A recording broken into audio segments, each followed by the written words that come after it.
Yes, people, welcome back to... One second. What's going on there? There we go. Yes, people, welcome back to GNA TV and Chelsea Fan TV for the match reaction to Chelsea versus Spurs. We're also going to be talking transfer news a bit later on in the show as well. Loads to get through, lots to discuss. Chelsea 2, Tottenham 2. Chelsea 2, Tottenham 2. Lots to speak on. We will open the lines later in the show as well, give you guys the opportunity to get involved as well and have your say. But I need you guys to do one thing for me. Smash the like button. Subscribe if you're new to GNA TV as well and Chelsea Fan TV. Lots to discuss, lots to talk about. Let's cue the intro.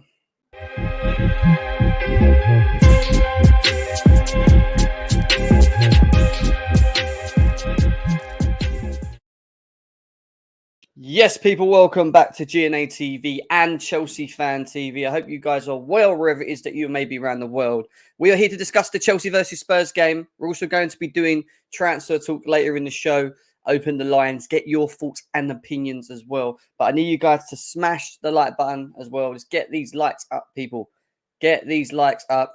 We'll go through the chat in a second as well. Lots to speak on in regards to that game yesterday. I'm going to give you my thoughts and opinions. We've still got the player ratings to do today as well. We're going to talk about Thomas Tuchel and Conte. We're going to talk about the bald fraud, Anthony Taylor as well.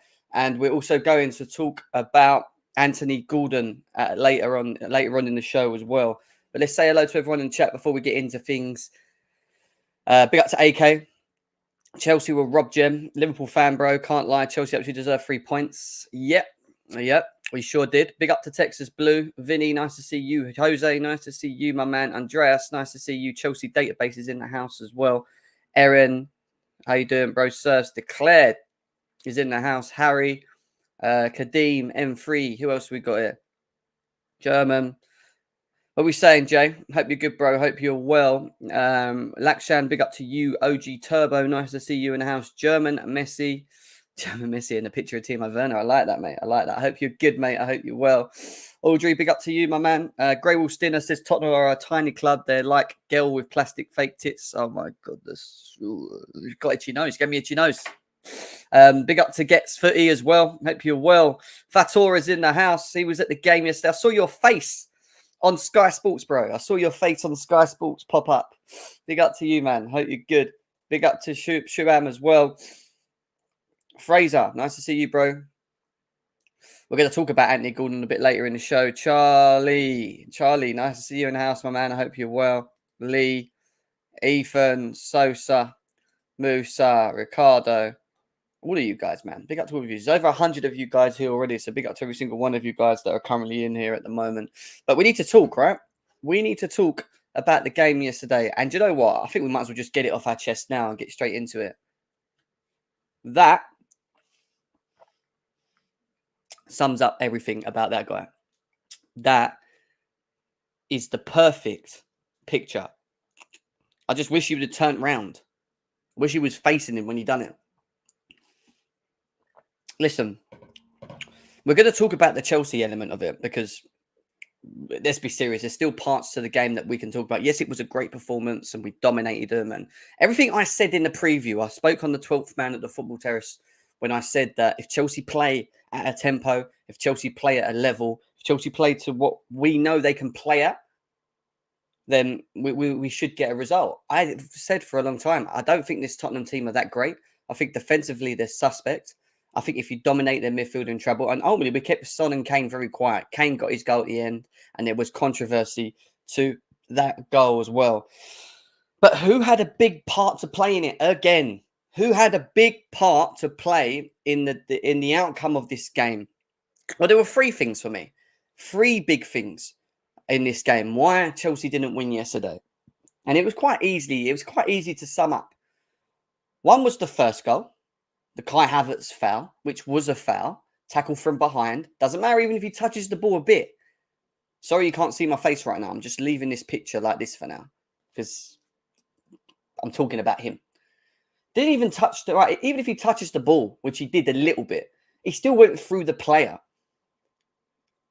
And from the camera angle that I was watching, which was on Sky Sports, you could clearly see that that was a foul. Like, it was a foul. It was a foul. But what does this guy do? And he's right next to it, just jogs along like nothing's happened. And, and they go on to the other end and they end up getting their goal. Now, that goal, which they did score, two things. One, you could probably moan that Richarlison was blocking Mendy's eyesight, which I feel was part of the reason, part of the case, but still, fair enough. Whether it's an obstruction or not, if you see him giving, you see him not giving. Secondly, Jorginho, why is he doing kick-ups in the middle of his box? Even though I thought he had a good game yesterday, a great game yesterday, that small minor bit of decision-making, that decision-making to put your team in a bad place, which he did. What is wrong with sometimes just putting your foot through the ball? Just toe poke it, kick it up the pitch, get rid of it. We didn't, and it led to this goal. But because that Kai Havertz tackle was over a minute ago before they scored, they didn't look into it, VAR. They didn't look into it. So they end up getting their goal. We then go at the other end and get a goal from Reece James, which was a great finish. And ultimately, like I said, should have won. The second big reason why we didn't win yesterday was that second goal. And I don't care what you try to tell me. I don't care what anyone tries to tell me. You are not allowed to pull someone's hair. What makes it 10 times worse is that VAR have checked this, have looked at this, have gone through this. You see the replay of Cucurella and Romero in the box. It is violent contact. It is a foul. What are they not looking at? What is Mike Dean? Let me get rid of this now. Let me get rid of this. Okay. What is Mike Dean looking at? And on top of that, how can you be so close to it, like fucking bald fraud was? It was in front of him and still not give it. What they were checking for was a penalty or a possible red card against us. They didn't look at the. They wasn't looking at the hair pulling. Put it this way: you do that anywhere across the pitch, it's a red card. If you're running through on goal and someone pulls your hair, you get sent off. I don't get it. But I do get it. And do you know what's so sad about it all? Do you know what ultimately is so sad about it all? Is that us Chelsea fans can sit here and guess that when Anthony Taylor is refereeing Chelsea's games, that we're literally up against 12 men. Or 13 men, if you want to throw VAR in it as well, and Mike did. It is not good enough. And it's wrong. It's wrong. And then you get up this morning and you start reading things on Twitter and you find out that the FA, who are another load of you-know-what, which I'm not going to say because I'm on YouTube right now, are investigating Thomas Tuchel's comments. How about investigating all of what built up to that moment? How about investigating your referee's performances? How about that?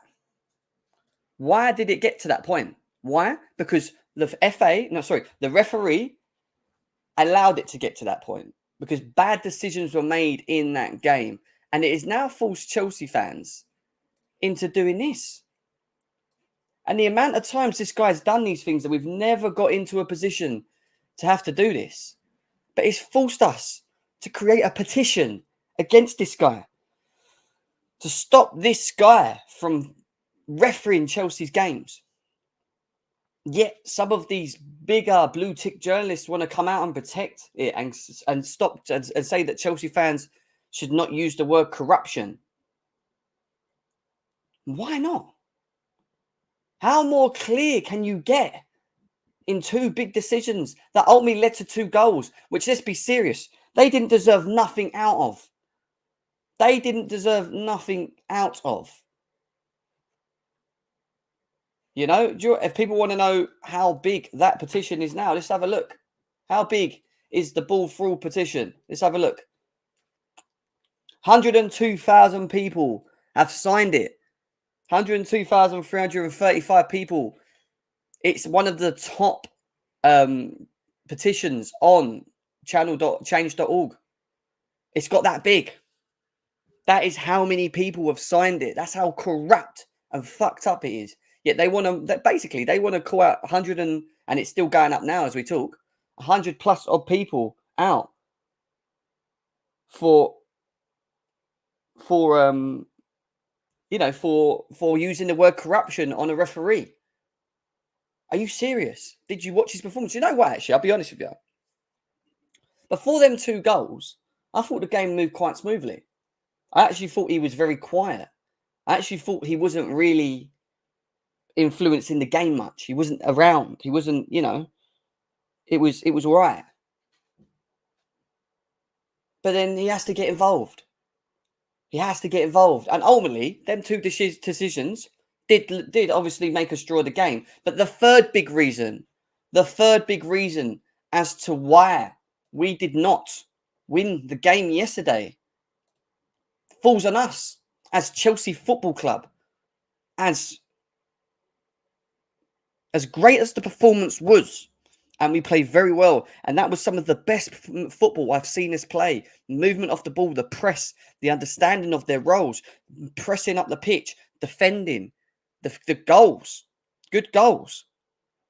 One big thing still floats in the air for us. One real big thing. We do not take our chances. How many chances did we have in the second half? Kai Havertz, Raheem Sterling. So as much as we can sit and blame this, whatever, I'm not going to say it, whatever, for the 2 goals that came, which shouldn't have been allowed, and in theory should never have allowed Spurs back in the game. Let's be serious, should have never been allowed to be put back in this game. They were nothing. At the build up to this game, we were being told that they were going to play us off the park, that they were going to beat us, that this was going to be a comfortable win for them. It wasn't anything like that.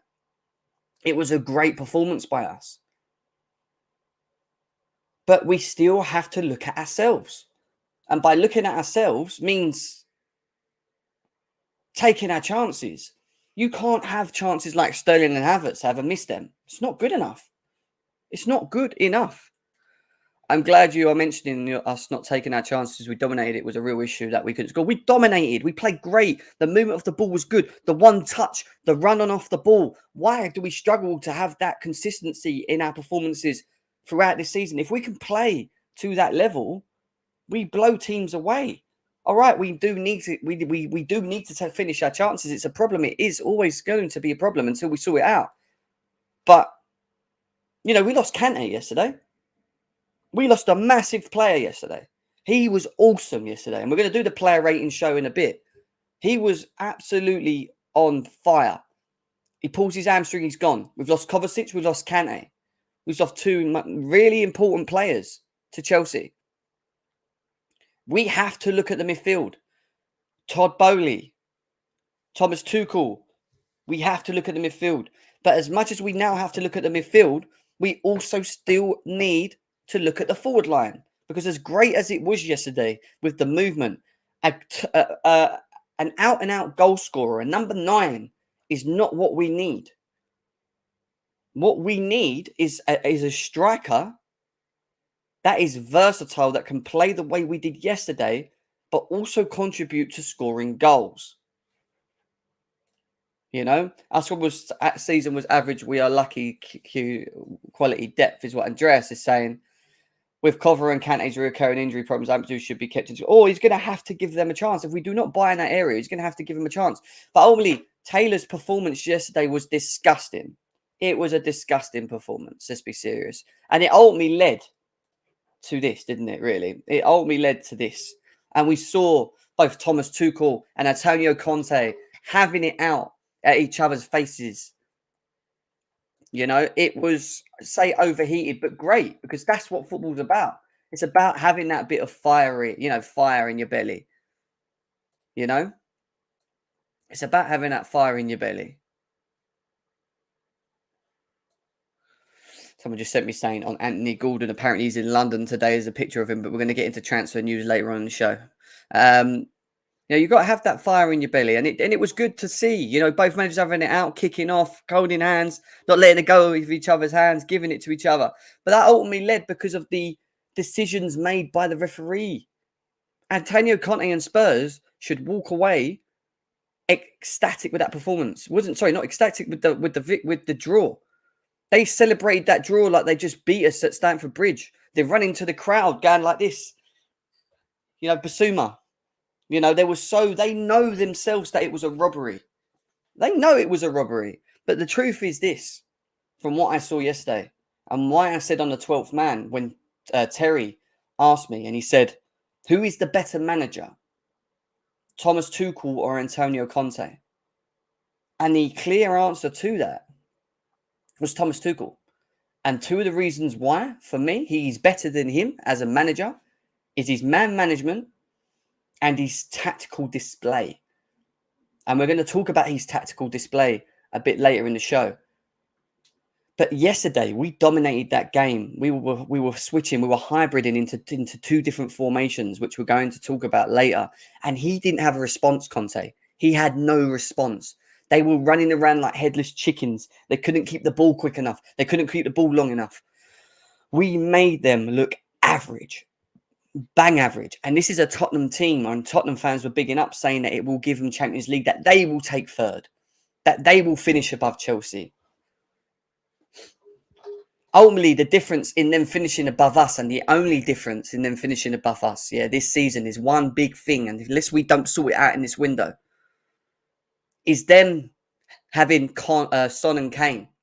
Because even if they don't play well, they've got goal scorers that will score goals. They've got, you know, they're going to give you double digits.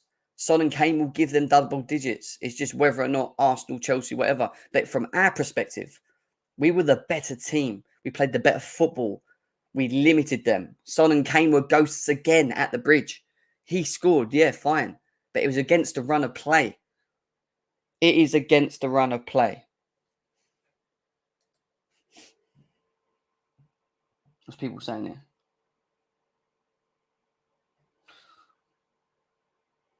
You know, it was against the run of play. And that is ultimately what it is, you know. That's the only difference. They are not a better team than Chelsea. They are not. And we proved that yesterday. But again, we were let down. And there's over 300 of you guys here. Make sure that we're smashing the likes, guys. Let's get this over 100. Share on your socials as well. We're going to talk about Gordon later. I see a lot of you talking in the chat about Gordon. But we are analysing the game at the moment, talking about Anthony Taylor, talking about the Chelsea performance, player ratings to be done as well.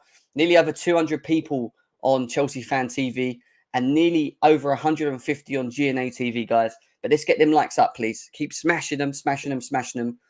And we'll open up the lines soon as well to get you guys involved. Now, let's go through the game a bit more into detail. But before doing that, let's see why Chelsea fans are so angry. Why are they so angry? Why do we vent the anger that we vent? Well, here it is. Number one of these great performances against Chelsea. Kovacic getting a red card for something that wasn't a red card. Arsenal, again, handball, which led to Alexis Sanchez scoring. A red card, which was never given for the hair pulling of Cucurella. Yeah, this is all Anthony Taylor games. Look at this. Remember this? Lloris wiping out Alonso in the box. And Anthony Taylor giving a free kick. And VAR checking that as well. Look. Michy Batshuayi getting studied in the balls. Aspilicueta getting rugby tackled by the fridge. Timo Werner getting absolutely wiped out in the box by Rodri. Look. Tripped. Anthony Taylor ignores it. He then doesn't send Lo Celso off against Aspilicueta after this tackle. On top of that, Aspilicueta gets barged into, I think that's McTominay. And look at him. He gives them a free kick for a push on McTominay. And these are all VAR checks. So it's as bad as we sit here moaning about him. Yeah? I've got another one. Don't worry, I've got another one. Yeah? This is why Chelsea fans are angry. So when rivals or journalists want to come out and talk about why are Chelsea angry, there's another one, 2 minutes long. Here we go. The foul again on Aspilicueta in the box. Look, rugby tackle. No pen for the rugby tackle. It was a rugby tackle. Look, we took it, we moved, we spoke about it, but we were used to it. Anthony Taylor. This one. Handball by Sanchez. He pushes his hand into the ball. He pushes his hands into the ball. And he finishes it. And what does this ball through do? He gives a goal. This one. Against Mane, against Aspilicueta, the elbow in the face. He gets a yellow card. I still think that's too far between. Still, ideally should have been recorded. Aspilicueta arguing about it. The tackle from Mason Mount on Savić when he didn't even touch him. Gives him a yellow card. The Werner one, where he runs through on goal and gets tripped up in the box. Look. Nothing. Look at him. Look at him. This is just unbelievable. And then people want to say, why are Chelsea fans doing the petition? Look, studied in the balls by Maguire in front of the Chelsea bench. Nothing given. No violent conduct for kicking someone in the balls. And it goes on. Look, I forgot about this one.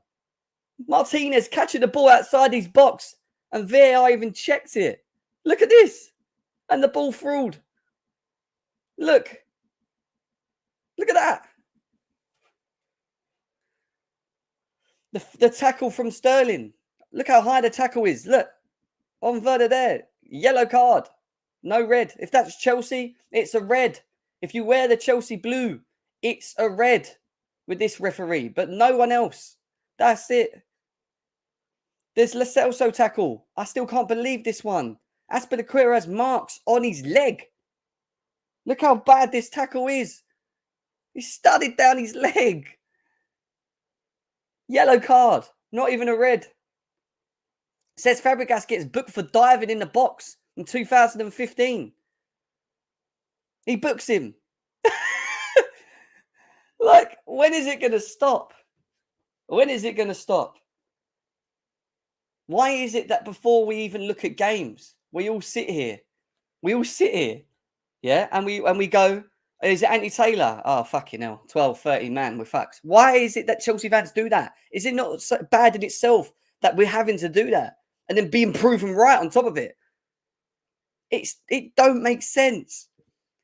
The Cucurella's hair got ripped out of his skin. It wasn't even just a little, it was a yank. He went like that. He ripped his hair out. I'm pretty sure if you asked Romero to show his hand, he would have had a curly ball in his hand full of Cucurella's hair. Like, how many times are we going to sit here and take it? Yet people want to call out Chelsea fans for being corrupt by even assuming that Anthony Taylor's being corrupt and doing petitions, which they all disagree us doing. But why is it wrong? It's not wrong. What's wrong is what the FA are doing right now. Investigating Thomas Tuchel for his actions. Well, how about you investigate the actions that led to that? How about you investigate the ref's performance? How about you investigate the ref's performance instead of investigating us all the time? But they won't do it. They won't even look at it. They won't even analyse it.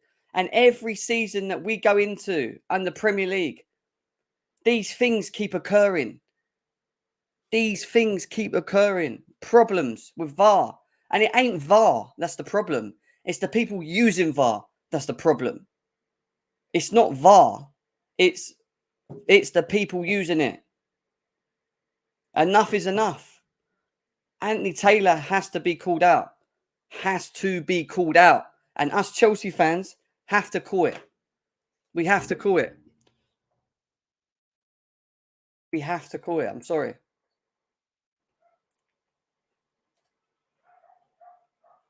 And I'm going to bring up something else for you guys in a second. I've just got things getting sent to me as we speak. But guys, smash the likes. Get this over 100 likes, please. Get this over 100 likes. Like and subscribe to the channel. Like and subscribe to the channel, please. Right. Mark Halsey. Do you remember Mark Halsey? He used to be the Prem ref. Yeah? All right, cool. Let's read his comments. Mark Horsey, from 1999 to 2013. I have been in that situation when I have seen an incident and been told to say I haven't seen it. To be fair to the FA, it's not them. It comes from within the PGMOL, the Professional Games Match Officials Limited. It doesn't stop there. We've been told to give a certain amount of corners or throw-ins, fouls, bookings, etc. The Premier League is rife with spot fixing and bias towards certain clubs from the FA. Every referee in the Premier League could be in front of court one day soon. Wow. This was a Premier League manager. This is a Premier League manager coming out and saying this, exposing this.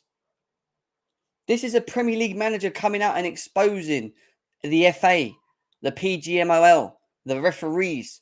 I'll read it one more time. This is massive. Mark Horsey. I have been in that situation when I have seen an incident and been told to say I haven't seen it. And we're being told we are being told as fans not to be, stop using the word corrupt. Stop using the word corrupt against referees. You only got to use your eyes after yesterday's game. To be fair to the FA, it's not them. It comes from the Professional Games Match Officials Limited, PGMOL. It is the PGMOL who are asking for certain incidents to be shone off. It doesn't stop there. We've been told to give a certain amount of corners or throw-ins, fouls, bookings, etc. Reece James got a yellow card yesterday for nothing. Sorry, no, for pulling someone back, which was a yellow card. But Spurs throughout the game were making absolutely ridiculous tackles and not really a yellow card coming out of their pocket. The Premier League is a rife with spot fixing and bias towards certain clubs from the FA. You heard it there. The Premier League is a rife with spot fixing and bias towards certain clubs from the FA. Every referee in the Premier League could be in front of the court one day. Why? That is bad. That is bad. I've got some we've got some Aubameyang news coming out.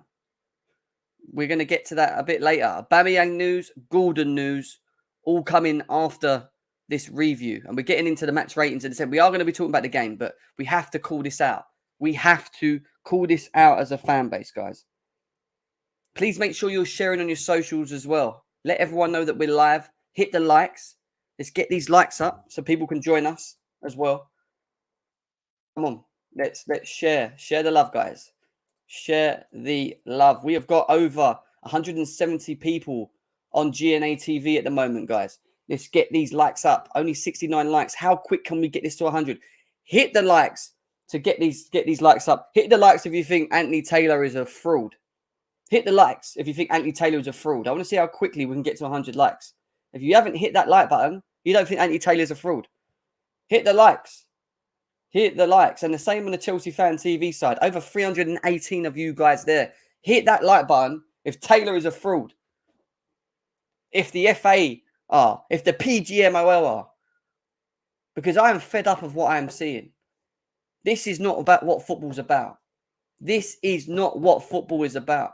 And we have to step up to this. And Chelsea fans, again, are doing that. Nearly 150,000 on a petition against Anthony Taylor. The FA should be looking into this. Mark Halsey, a big Premier League referee for many years, coming out and calling it and saying the truth. And saying the truth. Saying the truth. There it is, guys. It's crazy. It's absolutely crazy. What are you guys saying in the chat anyway? Smash the likes, just ball for you. Yeah, literally disgrace. Suddenly the likes hit 4,000. Yeah, do you know what I mean? Smash the likes, man. Get these likes up. Over 500 of you here combined. What happened to Mike Dean? He retired at our last match versus Watford. If he's in VAR room, then he has not retired. Is it? Well, exactly. That's another thing. Retires from playing football, but he's making decisions in VAR, in the VAR room, and he's making horrific decisions. He is making horrific decisions. Do you know what I mean? He's making horrific decisions. Who is the next transfer? We're going to talk about transfers later. David Shoringwa. One second. David from the Football Terrace will be joining me on this show today. He's asked for the link. It's good timing, actually, because we are going to do the ratings. We're going to talk about the game. David. There we go. David, the link is with you, mate. The link is with you. David will be joining us shortly, guys. Smash them likes. Javi, nice to see you in the house, bro. Nice to see you house. Robbed and start with another 3 points for Spurs. A good start with another 3 points for Spurs. Yeah, we were definitely robbed. And like I just said, Mark Horsey coming out, calling out all referees, calling out the PGMOL, saying that they've been told to ignore these incidents when they happen. They have to give a certain amount of fouls, a certain amount of corners, a certain amount of yellow cards. They're forced into doing things that they shouldn't be doing, which is corrupt in itself and wrong. If Mark Horsey is coming out and saying that, then there is a problem in football. If that's true what he said, then there is a problem. There is a problem. Anything Todd Bowley has to say about Ref Gem, we need his comments. Nothing come from Todd Bowley. I don't think the director himself can come out. But Chelsea should go and appeal this. Chelsea as a club should go and appeal what happened yesterday because it's wrong. And if any other rival fan had this happen to them, I would expect them to do the same. It's disgusting. It is disgusting. Journos calling our opinions on Anthony Taylor paranoia is patronising. You can't tell us what we didn't see. Exactly. And that's what the problem is. We are seeing this with our own eyes, man. We can see what's happening with our own eyes. It's disgusting. And it has to stop. We can't let this continue. And that petition, that's nearly 150k.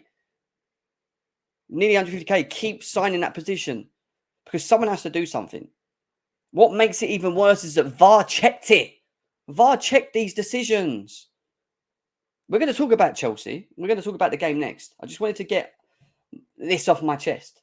Because it was bullshit. We played our best since Real Madrid, and we did for a long time. The players said that they are aware of Anthony Taylor. I know they are. How bad is that? The players are saying that there's a bit of a feud, a bit of a build-up. Every time Anthony Taylor ref is, they worry with him as a ref. It's just disgusting, man. What is the point of VAR if you've got people looking at the VAR? It's not VAR that's the problem. It's the people in control of VAR that's the problem. It's the people using it. Now, enough is enough. Enough is enough. And yesterday was wrong. Wrong in so many ways. I showed you the videos. I showed you loads of videos on Anthony Taylor and his decisions. But let's move. Because we do have a game to talk about. Minus all the crap that we just saw with Anthony, or spoke for the last half an hour of Anthony Taylor. Reece James. How good was his performance yesterday, viewers? How impressed was you with Reece James yesterday? Well, to give you a quick clear answer to this as well. Most Premier League goals by a defender since start of last season. Reece James, 6 goals. Gabriel with 5. Marcus Alonso with 4. And then it works its way down. Matty Cash, Ben Mee, Connor Cody. Reece James had a great performance yesterday as a right centre-back. Him, Silva, Koulibaly. We're going to be giving the player ratings on them soon. But before we move straight into the game and talk about the tactics and whatever, I'll quickly introduce David. David, how you doing? I'm all right. I'm actually still fuming. Mate, I've just sat here for half hour talking about Anthony Taylor, picking up the petition, going through the videos. You see the videos? No. Do you know what the thing is? I've had time to think about it. And I think the first thing is that Anthony Taylor is just a poor referee in general. I think that's the first thing you have to just agree with for this assumption to work. My point is that VAR can only intervene so much, right? So because and it's really hard to explain to people because it's it's a really stupid rule. But the Havertz foul is a foul, right? We could all agree that's a foul. Mm. However, because it's too far behind, VAR can't interfere. Yeah, I said this to him. effectively. Yeah. Where VAR should have interfered with that goal is the offside, right? And I don't know how someone can look at that tackle and just not think it's foul. That's a poor refereeing decision. That's not VAR, right? Mm. But VAR is poor because how it didn't clock the offside, I don't know. But that's by the by. Again, the second one is that it's a hair pull, right? And there is no official rule that says if you yank someone's hair, it's a red card because it's violent. The rule is just violent conduct. So it's up to interpretation, right? And Mike Dean's gone and said, I presume what Mike Dean has said is that even though he's yanked his hair, I would say it's enough for a red card.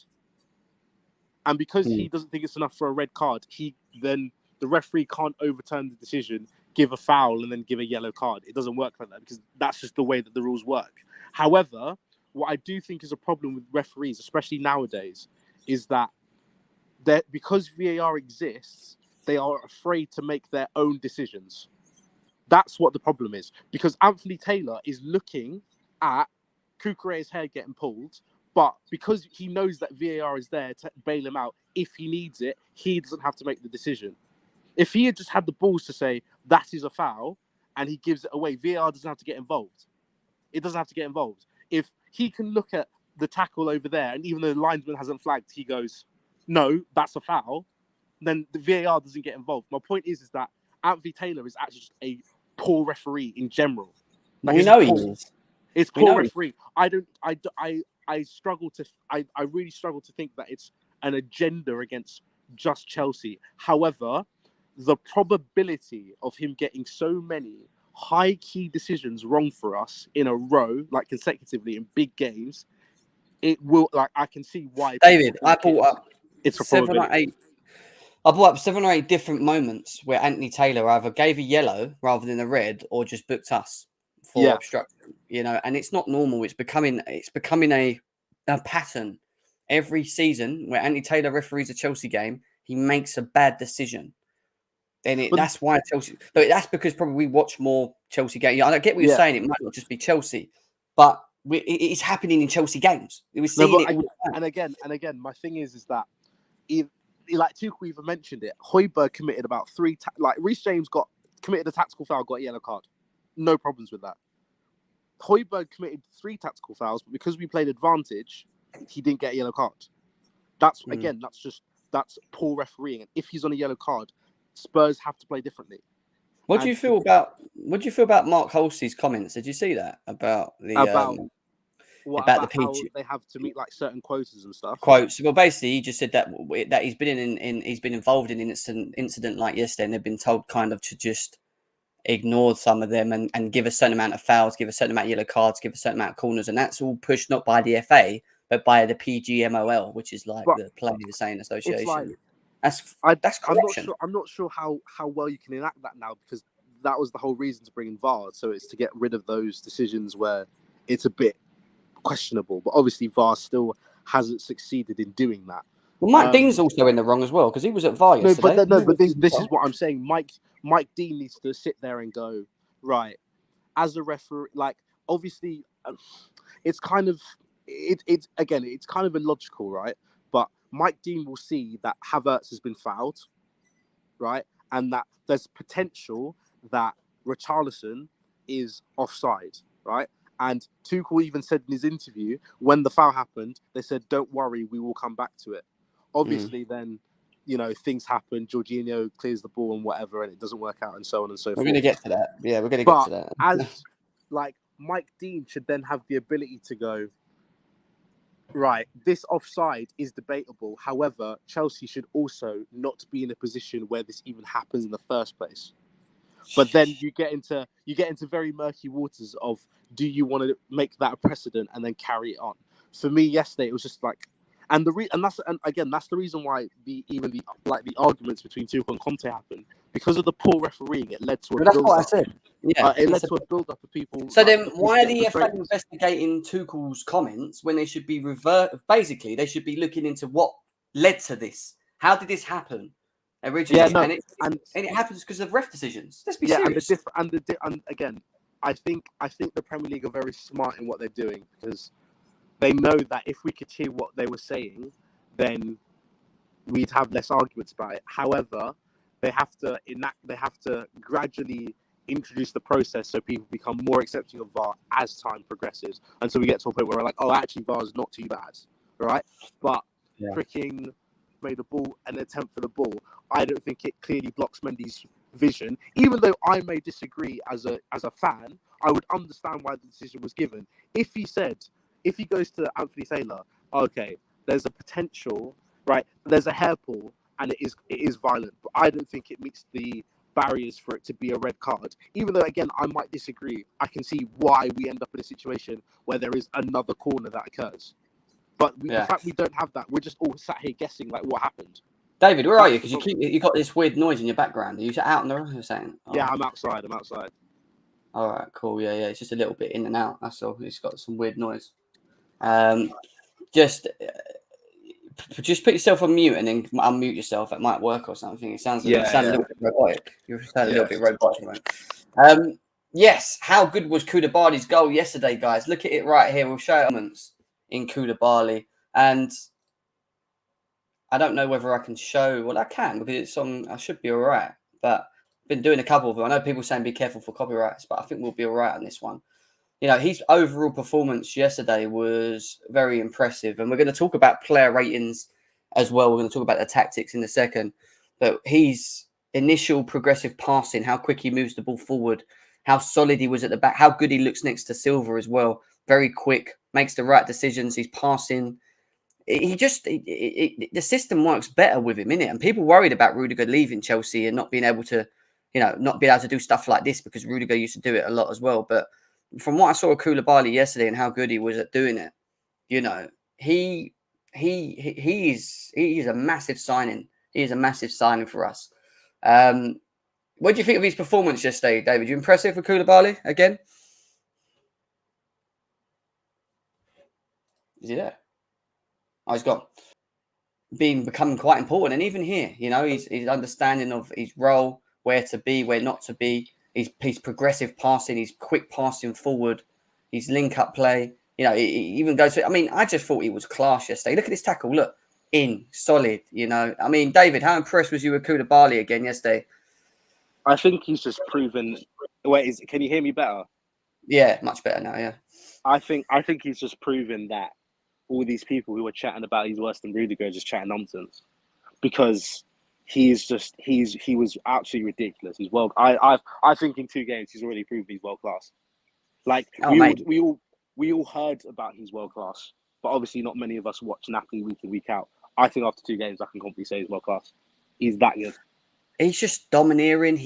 What impressed me the most with him is he's so good. He's like moving the ball quickly. He moves the ball so quick forward. Like, he doesn't muck around with it. And his passing range is very good. His passing range, his ability to get.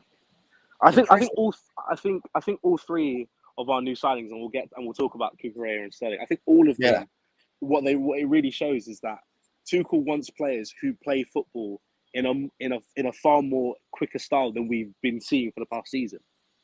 Like the way that, obviously, like, again, we all have our problems with Jorginho and Kante and so on and so forth, right? But those 3, especially the new signings, every time they get the ball, they're looking forward. They're trying to play it into the right space. Every single time they're looking forward, get it out of my feet as fast as they want it. That ultimately will help us break teams down, because when we do the whole monotonous sideways, backwards, that's when we have to break down a team. If we can do 3 or 4 passes very quickly and get to the edge of another person, I've always said that, David. Chances. I said it on the 12th man on the football terrace when I was with Henry on there, and I said, because they were very comfortable yesterday, Spurs, that they were going to walk there and boss us and show us what they were about. I just said, if we play to the tempo and the level that I know that we can play, I think we beat them quite comfortably. And yesterday was a good reason why. And when we spoke about Conte and Tuchel, who was the better manager?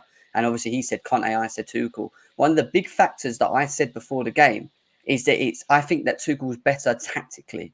He's a better tactical manager than Conte. And you saw it yesterday, because he played a hybrid of 2 formations yesterday. He played with a 5-3-2, and it switched in between the games to a 4-3-2.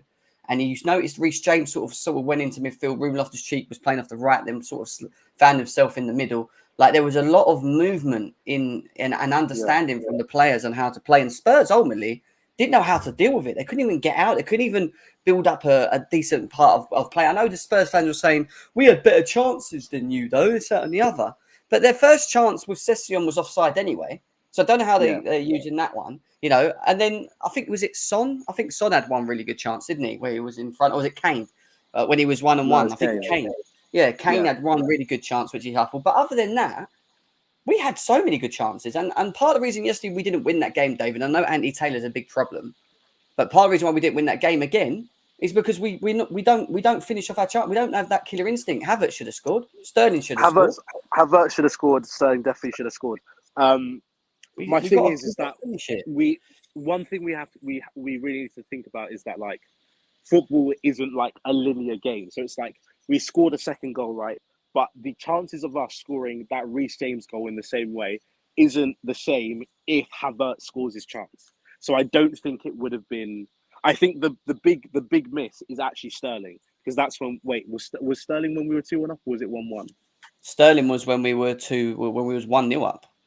When we were 1-0 up, sorry, it was 1-0. Yeah.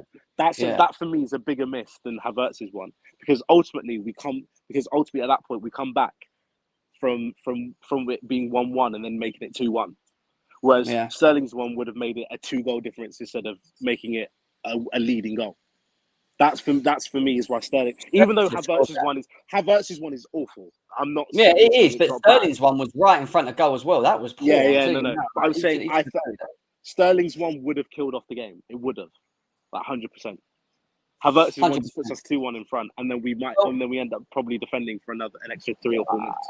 You know, this is how we set up yesterday. Reece James was sacrificed to play there, but did get moved into wing back later in the game, which is where he got his goal as well. I thought Ruben Loftus-Cheek had a very good game. We're going to do player ratings next, so let's just hold our thought on that. But in terms of the formation and how we set up, it was a 3-4-3. The last 3 times that we played Spurs against Conte, we used the 4 system, and it worked. You know, Thomas Tuchel went in yesterday's game with the hybrid switch between the two. And this is what ultimately, where is it? There it is. This was what ultimately we were, I wanted to just quickly show you. And it was quite here. Someone said Tuchel went with the 4-2-2 for the 5-3-2 hybrid, and Conte didn't adapt again. Spurs tried pressing man for man because Chelsea built with a 3-2, but Ruben 3-2, but Ruben Loftus-Cheek was always the spare man. This led to Spurs being forced back for the majority of the half. The stats said it all. And when he says about the stats said it all, there was a point in the game where it was 70% Chelsea to 30% them. They couldn't get out. Ruben was always the free man. If you noticed, David, in the game, every time we passed it back to Mendy, we always played the long ball into Ruben. Yeah. And it was either like a flick on, but only as long as Ruben won the flick on, the game opened up. But I was so impressed with the midfield yesterday as well. And I just thought N'Golo Kante, and it drives me mad because yesterday he looked like himself again. He was everywhere, he was unbelievable. And he picks up an injury, and he picks up the hamstring, man, again, and it's just demoralizing because it's annoying. He needs a run of games to get him back into that form, and he's not getting it right now.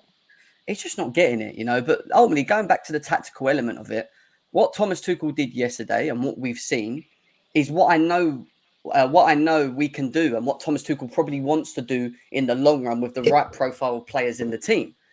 But whether or not we buy more players, I think we probably will have to now. I think we're forced into having to look at a midfielder. I think we should be looking at a midfielder, unless you're going to use Ampadu or Gilmore, someone like that, to come in to cover that place for now, and you go for a forward. But from what we saw yesterday and how we played, I just get lost with how we can play so good, David, in this game. But then next week we'll probably be back to the same old slow, can't get up the pitch. Do you remember? You remember on the Chelsea show we do on the terrace when I sat there and said last week, the reason why we looked so bad against Everton is because our fullbacks were not getting high enough. Yesterday, Kukurea and Loftus-Cheek basically made it almost a front 5 at times, or front 4 at times. Because they were so high up the pitch that they were occupying space, and we had enough people in the box to actually create chances. The problem, and I'm confident of this, every time we have a bad game as Chelsea, I want people to focus on the fullbacks. A bird's going mental. So it's always the individual errors that cause us, and we're going to talk about player ratings next. Now, I think we should get into it because we have been going for 50 minutes solid, and people probably waiting for us to talk. Also, go on. The birds. Also, I want to say, I want Anthony Gordon, and I'm going to leave it at that. Yeah, we're going to get to Anthony Gordon in a bit because we have got to talk about him very quickly as well. Get through the player ratings and then we'll talk about transfers. Just quickly, Dermot Gallagher, who was a referee at the Premier League, came out on Sky Sports today and he says that VAR should have advised Anthony Taylor to look at the Marc Cucurella hair-pulling incident as it was a red card offence by Christian Romero. Tottenham went on to score from the resulting corner from the incident. So he came out himself, another referee coming out and calling out, basically saying it was the wrong decision made by Mike Dean as well. Don't have to be a blooming scientist to work that one out. In terms of the match stats, it was 2-2. Højbjerg and Kane, Koulibaly and Reece James. 16 shots for Chelsea against their 10. 63% possession dominated. 85% passing. No red cards. A couple of yellows. I know that. A couple of yellows. 3 yellow cards to Chelsea with Tottenham getting no yellow cards in the game. How Tottenham didn't get one yellow card? I am sorry. I am fucking sorry. There was so many moments in that game where there was an easy yellow card not given by that ball fraud. Honestly, I don't get it. I genuinely don't get it. Right, that Romero, who they've been chatting so much about, apparently he's better than Thiago Silva, by the way. That's what I've been told as well. No, Jem. Every time I watch the Spurs game now, I'm focusing on him because he was. But he's literally. He reminds me, if you put like Pablo Mari and Pepe and you put them together, that's what you get. You get a chaotic guy who just loves to fight, but he might not be a good defender. And I don't want to say that about Romero because I've watched games I thought, he's actually quite a good centre back, But yesterday and the game, and actually a couple games, he's looked very suspect. And I think maybe Spurs fans are just weighting him a bit highly, but mate, Spurs fans. David, I said again on the 12th man, I said the same. I said to them, their defense is not as good as people keep being them, and now they're going to get third. Why? I said this. I've been sticking by this. Honestly, the amount of Spurs fans I've talked to were like, "Oh, we're going to smash you 2-0, 3-0." What the fuck happened, lads? We actually played you off the park. No, they're that happy that they're celebrating with their fans like they won the Champions League, doing all this. Yeah, like we're great. You were fucking shit. They were awful, mate. But anyway, going back to player ratings, let's do it because we haven't done that yet. Guys in the chat, get involved as well. Make sure you're smashing the likes. Let's get this up to 200 likes on each channel. Smash the like if you don't like the ball fraud Anthony Taylor. That's a good one for you. So all these likes should go up quick now. Smash the likes if you think Taylor should never get a Chelsea game again. Smash it. Smash it now while we go through the player ratings. And let's get into it. Mendy. David, out of 10, what do you rate him yesterday? I'll give him a 4. Really? Do you know the thing is, right, about Mendy? I feel like, I don't know, I might just be being a bit harsh, but I feel like he should do better with the first one. And I think for the corner, if you watch it back, he hesitates a little bit and then sits on his line. I think a really confident keeper, an Edouard Mendy with confidence would have run out and claimed that ball in the air. But again, you know what? No. I think I'll give him a 5. He did concede 2 goals. He can't be a 4, man. Sorry, that's like. I'll give him a 5. I think 4 is a bit harsh. 5. I thought he made a very good save. He made a very good save from a corner from Kane. I think it was. Yeah, he did. But ultimately, he conceded 2 goals, and I think he should do better. See, I would say it was probably a 6 or a 7 for me personally. I thought what impressed me more was his distribution, something that he's not very good at doing usually. He knocked some good balls into Ruben, something that we moan about with him. I thought he done all right. I didn't think he had a bad game whatsoever, to be honest. But it's not about him having a bad game. It's just about, I feel like in key moments he could have been a bit more. He could have made the difference potentially. He stopped Son scoring twice, even though Son scuffed it, I guess. Yeah, that's true. Yeah, and I just feel like, like when Liverpool have their like dodgy games, or like Man City do, and then Alisson just bails them out, or Edison just comes and claims a cross for like no good reason. Like I feel like if he had just done one of those, then maybe. To be fair, Richarlison was blocking his view. If you look at the action, if you saw there was a moment where someone took a picture and it was like you could see Mendy was doing that, looking over that way, and then the ball went the other way. So he kind of then made a late reaction because Charleston had blocked his view. Again, I'm surprised I didn't look at that, to be honest. But anyway, Do you know what the thing is? I think with that incident, I think they were so focused on the foul. But I genuinely think they might have just forgotten to review whether it was offside or not. I genuinely think that might have happened. Yeah. All right, let's get into Kalidou Koulibaly, mate. What were you saying? Good finish. It's got to be a 9, an 8 or a 9. Like, it's just very good, and the finish was very, very, very good. Can't say anything about it. So. I think he is. I liked Rudiger, and everyone said we're never going to get any better than Rudiger in the free. He's the best in the free. I think Rudiger had a nightmare yesterday for Real Madrid, didn't he? He got caught around the back. Another story. Koulibaly in his first 2 games has really been very good, and this game he stepped up again. He's solid in tackles. His range of passing, how quick he moves the ball forward. I actually think he moves the ball forward quicker than Rudiger. I think Rudiger played good balls in behind and whatever, but I think Koulibaly's range of like moving the ball quicker into tight spots and whatever is actually better. Yeah, I think Koulibaly, for me, Koulibaly's just a more measured version of Rudiger. That's the way I look at him. Like, obviously, Rudiger had that bit of crazy in him where sometimes, it would lead to a moment of genius, but also he sometimes do some very questionable stuff. I just feel like Koulibaly's just like a lot more composed about what he's doing. Composed, he just never looks right. Him next to Silva just looks so. I wish we had them 4 or 5 years ago, both of them. Can you imagine it? Like, it would have been ridiculous. Like, even now, it's ridiculous. They look so good together now. You know what I mean? And they're on the older side, especially Silva. Yeah. But yeah, he was a baller. For me, he was a 9 yesterday. He was that good. What about the El Monstro with his 2 fingers up at Anthony Taylor this morning, which I liked as well? How good was he? For putting 2 fingers up at Anthony Taylor, he gets 8. He was very good as well. He was very good. And like distribution again, very good. Positioning, very good.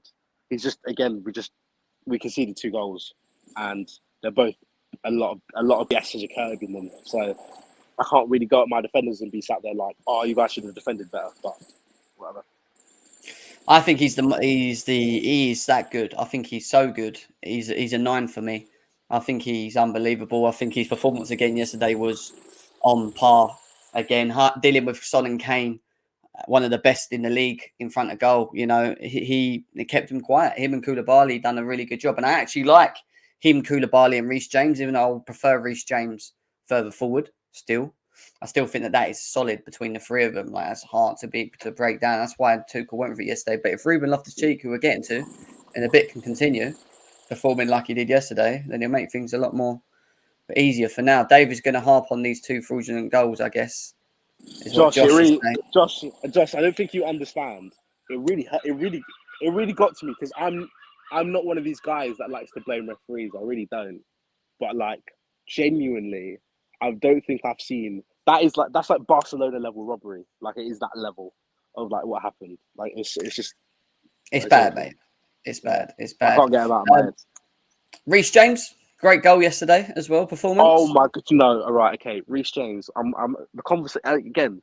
We're gonna have these conversations, but he is just better than Trent. And I know, right? Yeah, he scored no goal. You can't do much about it. I'm sorry. That cross that he whipped him for Havertz, right? If Trent did that, everyone would be like, it'd be on replay about 30 times, right? I've seen that Reece James cross. I've seen it seen once, right? And that was when I watched the game. He didn't even get a replay. Didn't even get a highlight in the game. Nothing. It was ridiculous. And Havertz should have scored. So he should have scored that, man. I'm going to get to him in a bit. We'll get to it. Nines. I've gone for an 8.5. Nines. I just thought he was class. I think defensively he was top. I can't. Reece James doesn't give you bad games. He gives you a bad Reece James game, and that's like better than 90% of right backs. For me, he's the best. He is the best right back, right wing back, whatever you want to call it in the league. He is. He's just getting better and better every season. I think Trent. Let's not knock Trent. Trent is a great player. He is a very. We're not knocking Trent. No one's knocking Trent. World class as well. But at what he does, but I just don't think when you look at the all-round game, I think James is a better player than him. 100%. It's like people are still talking about Reece James is on his way to being world class. I think he's been world class for about a year now. Yeah. Like, and I don't like whipping out world class because I think it is whipped out quite a lot. But I just think he's so good. Like he's so Yeah. good, it's ridiculous. Well, should we quickly give Aspilicueta a rating? He came on for a little bit. I'll probably say 5, 6. five, I six. I barely remember what he did, but yeah, no, 5, 6. Yeah, Didn't 5 do or much 6. wrong, didn't do much right. Yeah, We'll 5, keep it 6. short and sweet. Yeah. Yeah. Let's talk about the midfield. Let's start with Jorginho. Are we not going to talk about Cucurella quickly? Oh yeah, shit. Yeah, sorry. Yeah, Cucurella. Let's go back to Cucurella. I think that 60 mil, even though the 60 mil is not actually 60 mil, I think that's going to be forgotten very quickly. He is so good. The way he progresses the ball. What makes him so good for you? Like, what is it that you see that you think this guy is the bollocks?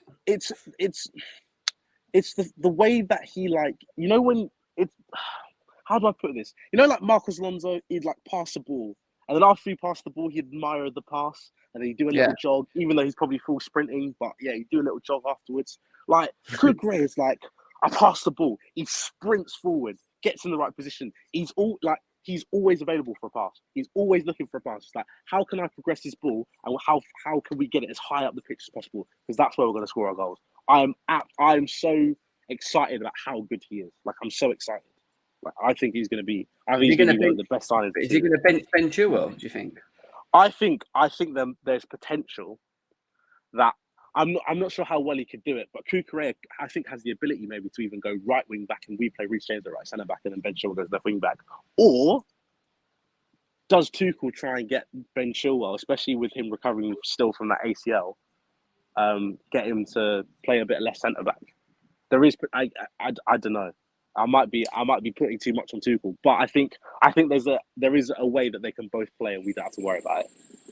I think he was class yesterday. I really like, and I agree with what you said. His movement. What I like about him is how quick he moves the ball. He's direct. He gets stuck into tackles, aggressive in tackles. He's quick. You know, he can cross. He gets down the wing. He can actually cross the ball, which is something we miss massively. You know, he doesn't not have the ball at his feet for more than about 3 or 4 seconds.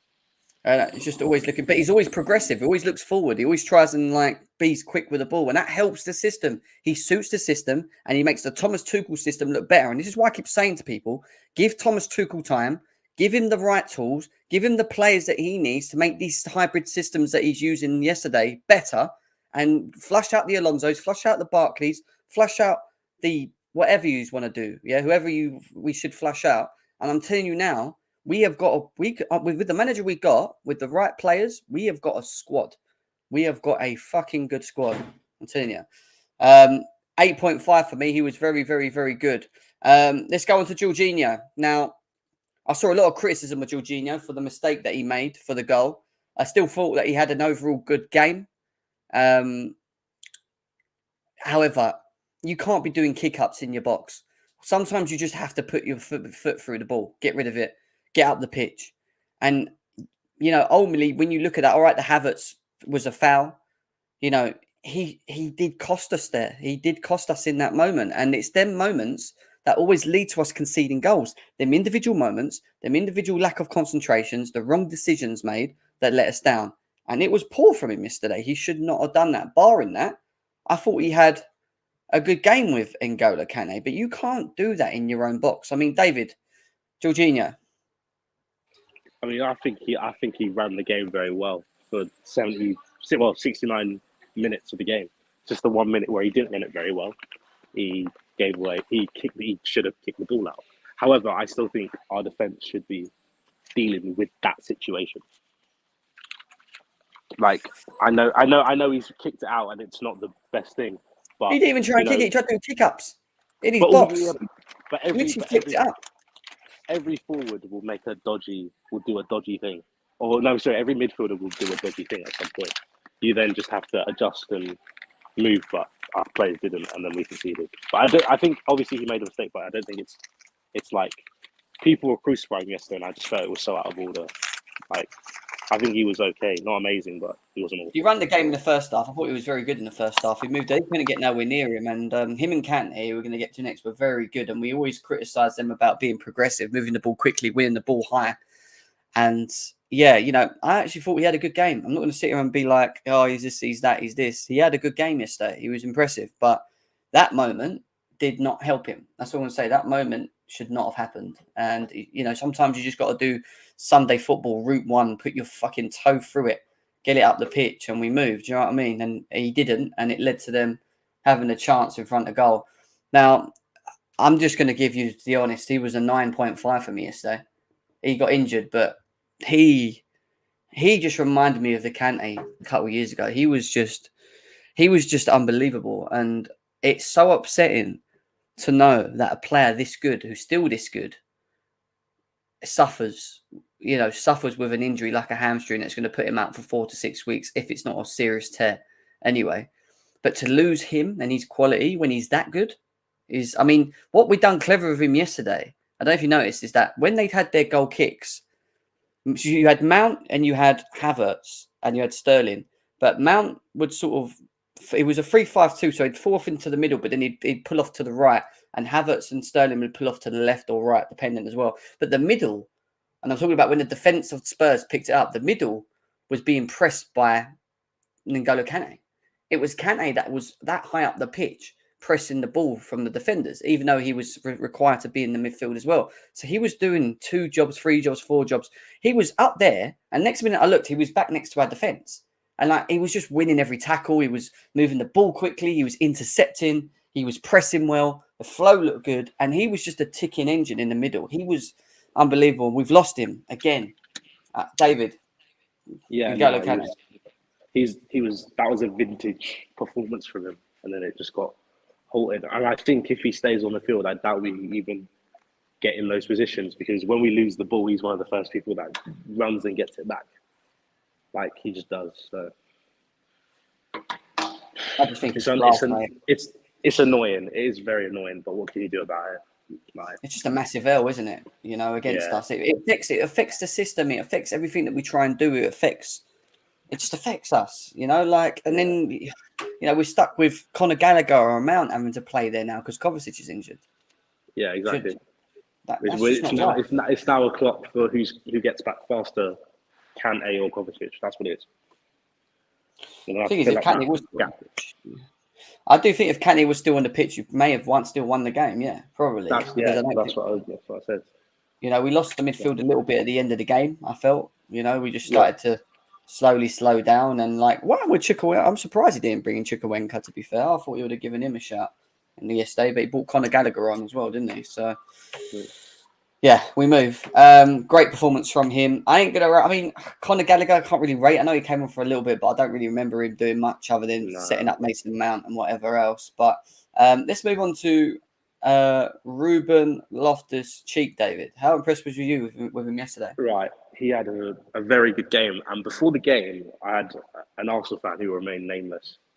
He said, you guys are playing 4 at the back. You're going to get absolutely smashed. And I said, no, we're playing 5 at the back, and Ruben's going to go wing back, because I think if Ruben has a future at Chelsea, it's going to be at wing back, because he actually is in terms of the Conte. So in terms of the Tuchel system, I think he actually suits what our wing backs need to do. Because we all know that Ruben's best thing is I can run past anyone who's in front of me. Give me any bit of space, I'll run past them. I'll progress the ball really well. His problem is that he really struggles when he gets into the final third and he gets like a head rush and he doesn't know what to do. However, as a wing back, his job is very simple. Once I've beaten the man, I have 2 options. Either I go to the byline and I cross it in, or I offload it to my midfielder who's next to me and we score a goal that way. Or he finds himself in the box trying to take players on. He's fortunate, isn't it? Exactly. You know what I mean? Exactly. I think the wing back role actually suits him quite well. And I do see him. I don't see a future for Ruben if he was playing centre mid, but I do see a future for Ruben if he plays wing back. Do you feel that the wing back accommodates the whole? We've got so many 8s/10s in the team anyway in the midfield. Yeah. Do you think the wing backs sort of accommodate it in a Tuchel system? Like it allows them to stay further forward still, if you know what I mean, rather than have to think of the defensive aspects, more so. Yeah, because we have effectively an extra defender in there because we already start with 3 at the back anyway. But I just think I thought he was really good, and he did a similar thing at the Bernabeu for the. I can't remember if it was the first half or the second half. But he did a similar thing, and he was very good there as well. So I I like actually the think 3-5-2 though. I don't know about you. I think I think it I looked better. think yeah no. And again, I said it on the show. If we play a 3-5-2, but we just need to get those wing backs really high, then we'll be fine. I genuinely think Ruben has a very good future at right wing back. I genuinely believe it. Yeah, I was one of the ones that was criticising it, and I wasn't sure on it. And yesterday he proved me wrong slightly. I was worried more not of the offensive aspect of him, but more of the defensive aspect. I wasn't sure if you'd understand the role well enough to always be in the right position. But yesterday he was solid. He won headers. He drive forward. He gave us something that we ultimately don't really have, which is something to take the player on, Truly, as he well. was fantastic. He was top 3 players on the pitch. Yeah, I'm going to give him an 8. I'm going to give him an 8.5. He was very impressive yesterday. I was going to say I'll give him an 8.5. Yeah, 8.5 is a fair shout, 100%. Mason Mount? Okay, I think we need to not start having conversations, but I think not only Havertz, but I think him as well, we're going to have to start looking at them because both of them find themselves actually in very good attacking positioning and they kind of don't do what they're meant to as attackers. So when Conor again, I'm not saying Mason had a really bad game. He actually in terms of just doing the basics, he was actually very good. But when we got into that example of Conor Gallagher when he gave him the ball edge of the box, he should be hitting the target there. He should be.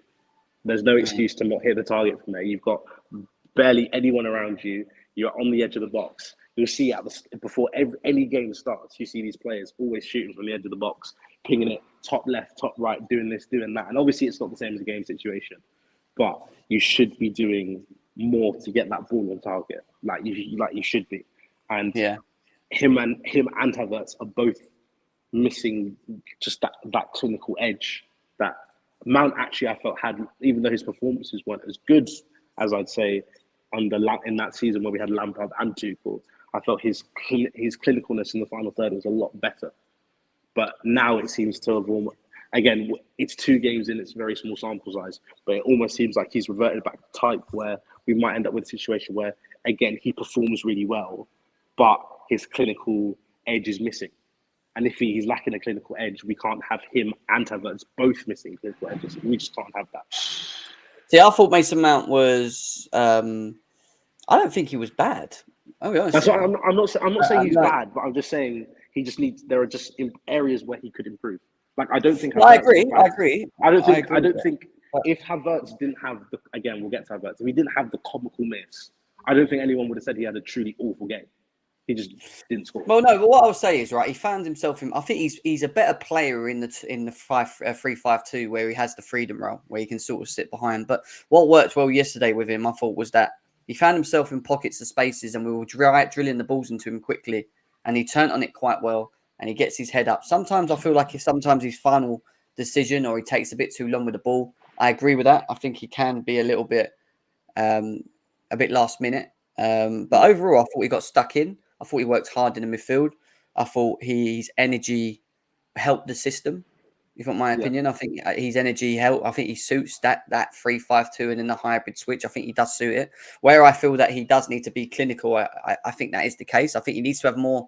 He needs to be involved more with chances in front of goal. He doesn't seem to find himself always in the right position or in the position that he should be. And there was a good chance with Sterling, where I don't know if you saw it, he got 1-on-1 down the right in the second half and he took the player on, he crossed the ball at the back post. No one was there, but Mason Mount was at the back post, but then he found himself he literally moved from the back post where he should have been to the middle of the box where he didn't need to be because Havertz and I think Kante, there was about 2 or 3 players that were there anyway. So his position and his understanding here should have been, well, they're there. Then there's a space at the back here. If the ball comes at the back, I'm going to finish it.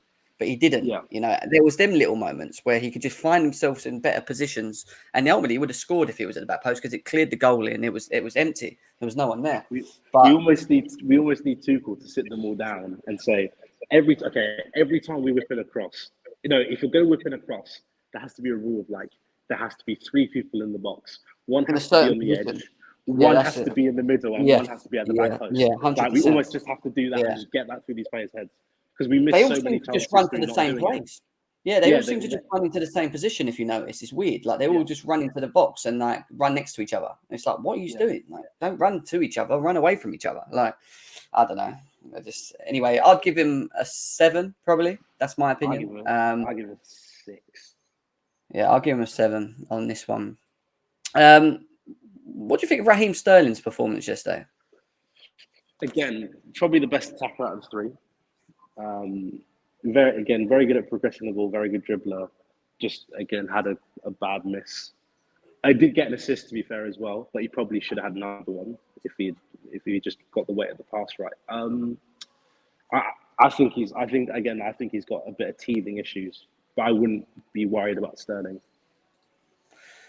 I just want to see him doing what he's good at doing, which is getting himself in the box on the end of chances and scoring. He had a very good chance yesterday in front of goal, which I think he should have scored from that point. Yeah. That should have been his first goal there. And then I think if that goes in, I think it's job done. And yesterday, when you look at the game, even though we were 1-0 up, I just kept saying, kill the game off, kill the game off, kill the game off. You're dominating, you're playing well, you're doing everything right, but you need to kill the game off. And we wasn't doing that, and there was chance after chance after chance, and I just felt that eventually Spurs were going to have a chance. Like I just knew they were going to, because they couldn't have played any worse than they were playing. That moment was going to come, and the moments did come, and ultimately, all right, Anthony Taylor was the fraud towards it, but you know, them chances come and they score them, and they took their chances in front of goal, but.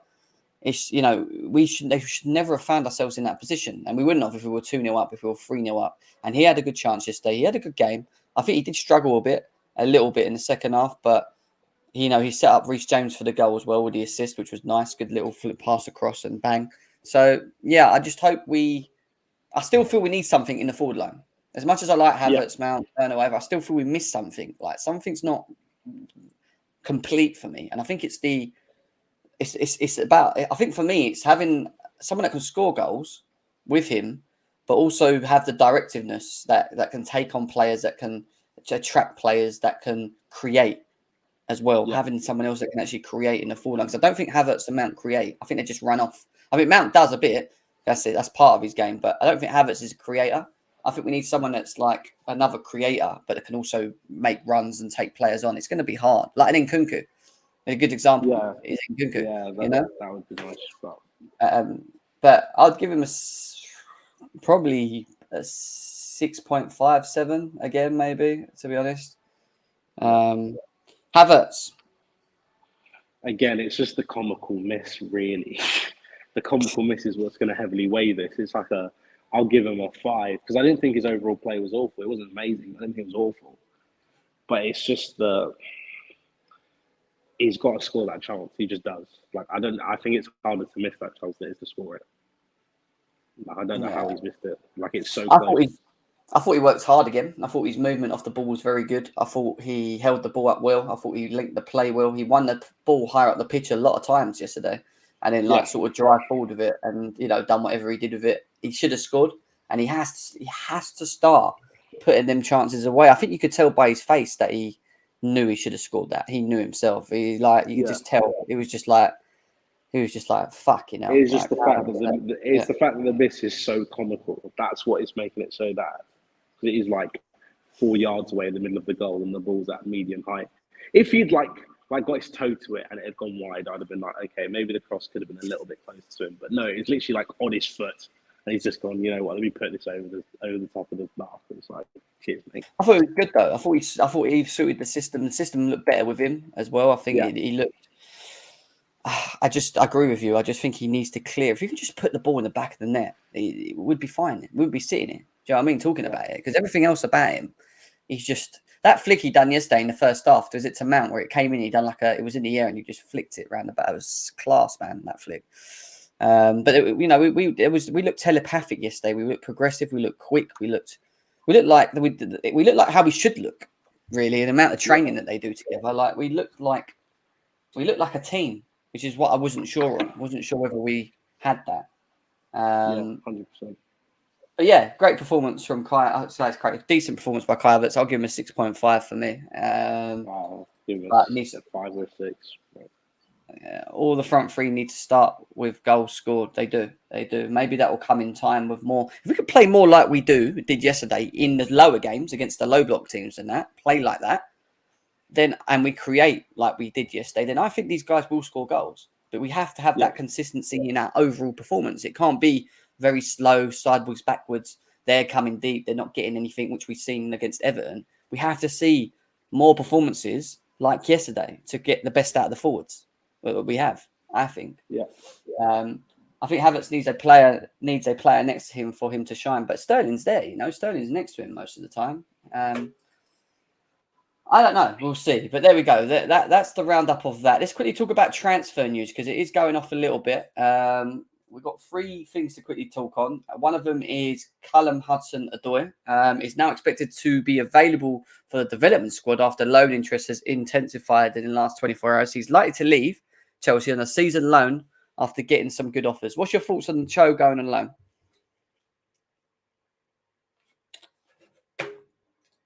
You still there? Oh, he's gone again. He's gone. He's done one. Big up to Ryan in the house as well. Nice to see you, bro. I hope you're good.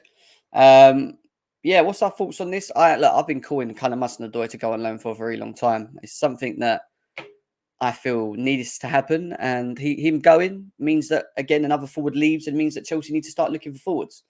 So I do expect us to bring someone through the door. I do expect us to bring someone else through the door. It will just be interesting to see who that will be at a later stage. Give Cho a good loan, though. Yeah, maybe the loan brings the best out of him, and then he comes back to Chelsea and he gets himself into the team playing with the confidence of taking players on. Until he starts taking players on, until he starts dribbling, doing what he's actually good at doing more consistently, he will not get in this Chelsea team consistently. He needs to be more consistent in his own play. And he needs to be more confident in his own play as well. So we'll see what happens with him at a later stage as well. So that's that. The second bit of news in terms of transfer news, so we're going to open up the lines in a second, let you guys come in quickly, is we are being told, what Simon Phillips is being told, that there's a chance that Chalobah could now go on loan again this window or even be permanent. Now, I ain't too pleased with this news. I don't know how you guys feel about that. Simon Phillips with a comment. Maybe Chalobah wants game time. Maybe he feels he should be in a team. I think Chalobah has to stay. I think we need it. We haven't got a centre-back anyway.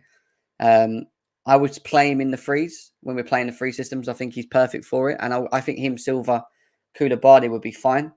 But selling him permanently is the wrong decision. The fact that we're even looking to loan him, I feel, is even a wrong decision. I don't know why after 2 games we decided to come to that. Unless he has chose to want to leave himself because he's not getting the game time. I don't know. I mean, but play rotation, exactly. We've got 50 games this season. 50 games this season. The guy needs to be an option. We need to have him as an option in the team. No,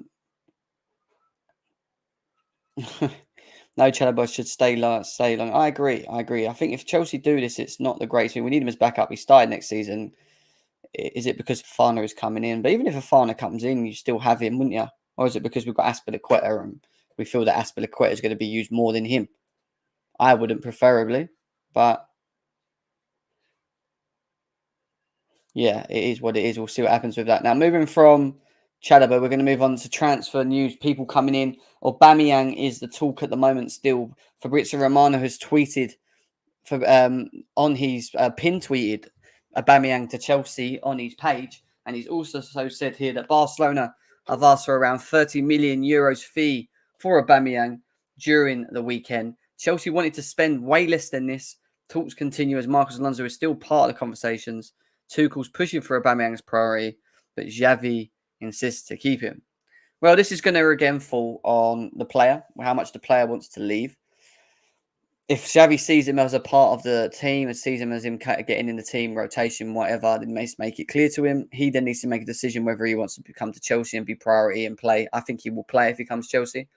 But it's going to be interesting this week. And I'm expecting something this week from Chelsea in terms of transfers. Again, I'm not still too sure about him suiting our system. But ultimately, I think he is a player that will score goals like yesterday. When we had them chances yesterday, I see Aubameyang put him in the back of the net. Free trial.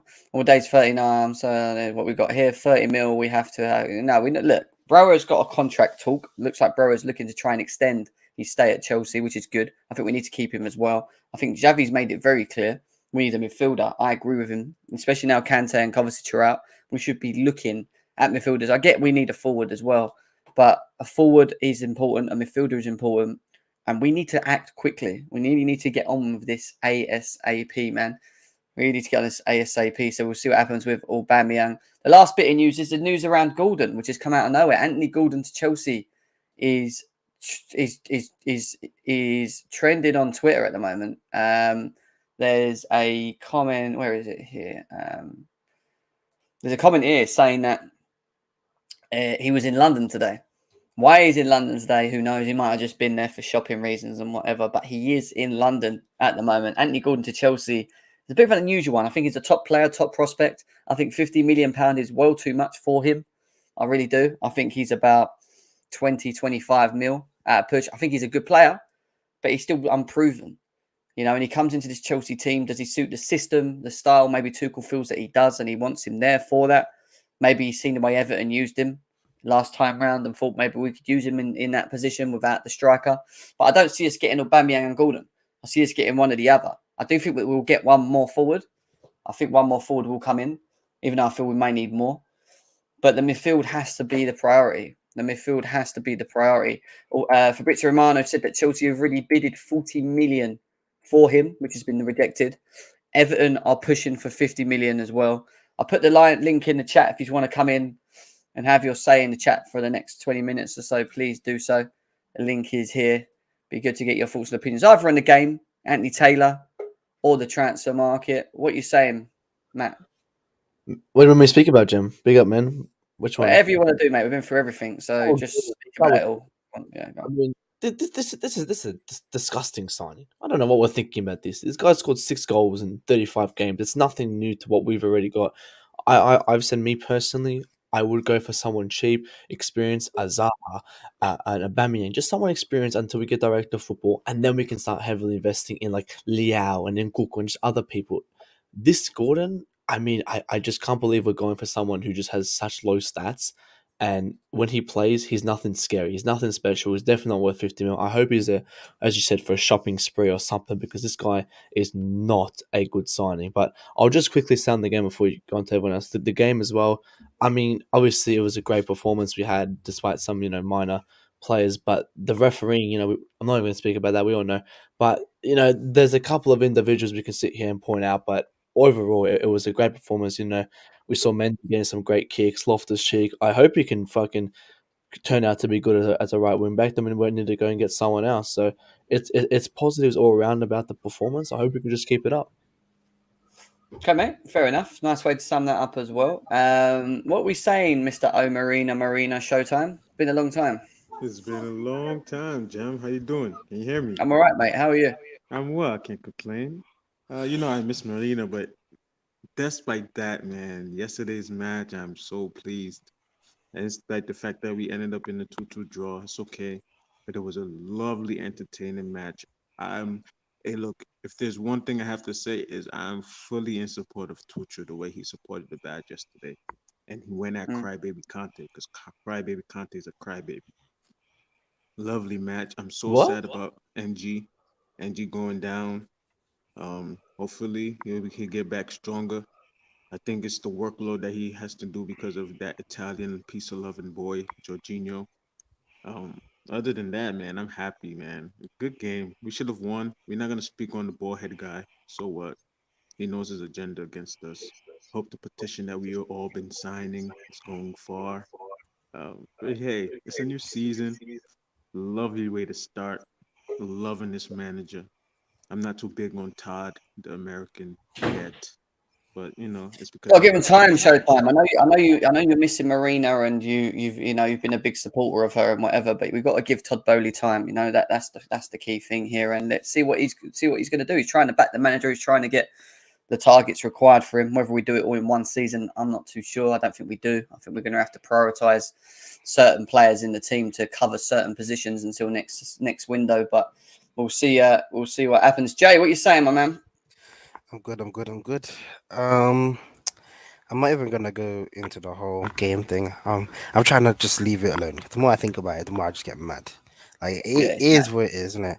And I feel like the fact that the FA is investigating Thomas Tuchel, and if Thomas Tuchel somehow gets penalised for his comments before they even look at Anthony Taylor, there's a problem. I think the problem is even beyond Anthony Taylor. Now. We need to look at the FA. Because Yeah. how do they even analyze situations? This is just pure incompetency from every party involved. The FA, Anthony Taylor, Mike Dean, everyone involved just doesn't seem to think straight. But besides that, Anthony Gordon, for me, I was quick to judge decisions that Tuchel made for players that he wanted, and as soon as they came, he proved me wrong. So now I'm just gonna sit there. I'm just gonna see this out. A lot of the time we are quick to react as Chelsea fans. I am guilty of it. If this is who he wants, as long as we pay a decent price, I'm seeing now they said 50 million, but apparently we dropped it down to like 20, 25 million straight up front fee with like loads of add-ons to reach it to like 42 million. I don't know if they're gonna accept that, given it's a lower straight up fee, but we'll see. But yeah, I just know I feel like Anthony Gordon's good though because he can play right wing, he can play the right wing back. Yeah, but he's not 50 million though, is he? That's the problem. Nah, He's not worth definitely not. anything. Timo Werner can play striker. Does that mean we can pop him there? Nah, No. but to be fair, his positions aren't striker. They're only playing Anthony Gordon as striker because they don't have one. No. I was just using the reference. Like, just because they Yeah. can play in one position doesn't mean we should go get them. Yeah, I don't think we're gonna play him at striker anyways if we get him. He's gonna be playing off the right, where Doesn't. Mount shouldn't be. And Gordon every day of the week goes where Mount is, in my opinion. Yeah, but He's got a lot of pace. He's not even better than Broja. Gordon's Even not better than Gallagher Broja. goes where Mount is supposed to be. I don't know why Tuchel's playing him in that 6. I don't. get Tuchel it. isn't disciplining these players, man. I don't I know. think Tuchel's got a bit of a tricky. I think Tuchel's got a bit of a tricky job in terms of like fitting players into their actual like their in their positions because of the system. I think the system limits certain players to be able to get in the team and play the position they want to. But that's why we're using Ruben Loftus-Cheek as a wing back, and look how good he was yesterday. He can put in a good performance in like that. But Ashok, what you saying, mate? Hey, Jem, thanks for having me on. Yesterday, I was fuming. I was absolutely fuming. And for me, there was 2 reasons why we didn't win the game yesterday. Number one is the lack of goals, which I've been saying it every single time on my channel. Yeah. Like, I think this game showed us that we need a striker because we cannot always rely on defenders or wing backs to score. We cannot allow that to happen. So for me, yeah, I think Thomas Tuchel needs to speak to Todd Bowley, and from now until the transfer window ends, we need to sign a striker because if we don't do that, then we're not gonna close the gap on seats to Liverpool, and we're just gonna be, and it's gonna be the same thing as last season, if you know what I mean. So that's the first reason why we didn't win. The second of all is Anthony Taylor once again. Like, this guy needs to stop refereeing Chelsea games ever again because the more I see this guy, the more I'm getting worried. I'm hoping that the FA, the Football Association, will rather look at Anthony Taylor rather than Thomas Tuchel because FA needs to investigate why does Thomas Tuchel did what he did yesterday, and we all know why. It's because of him and also Mike Dean as the VAR as well.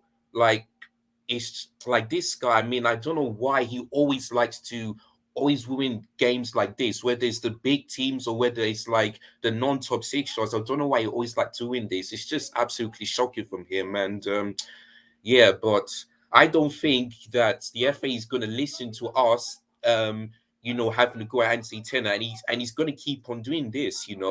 There's no even point. So I just hope they do listen to the manager and the fans as well. But I don't think it's going to happen.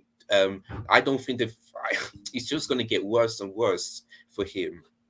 It can't get. I mean, it's going to get worse. I mean, this petition can't be ignored. It's nearly got 150,000 people signing it now, so it's going to be looked into it. But this was always going to happen. There's been so many times in the past. We went through the video earlier of moments where he's just made wrong decisions, and it always seems to be in our games. Don't get wrong, he does it in other games. I get that, but it's a reoccurring thing in Chelsea games where big decisions have cost us points. As much as we blame him, at the same time, like I keep saying, and I agree with you, We need to finish our chances. We should have Yeah. killed that game off 60, 70 minutes in. We dominated that game. We owned them. They didn't bring nothing for me. Yeah, we They were were much better than Spurs. We had, Yeah. I like say, like from 0 to 5 minutes, Tottenham started really well, but we was like, no, you know what? We're gonna dominate them and we're gonna try our best to win, and we should have won. Like I said, like if we would have put those chances where we could have beaten them like four, we could have easily battered them. But the reason why is because we still lack goals and we still cannot do one in the final third, which it needs to be fixed. Yeah. So, can I ask you a question? Do you think the celebration tour for Kai Havertz and Money Mace is over? The way we support them and always like back them, if you get what I'm saying. What you don't? What in what way? You mean what? Like The fact? always scapegoating them, like they're not the issue, that the people around them is the issue, or we need to give them more time, this and that. Always having an excuse for them.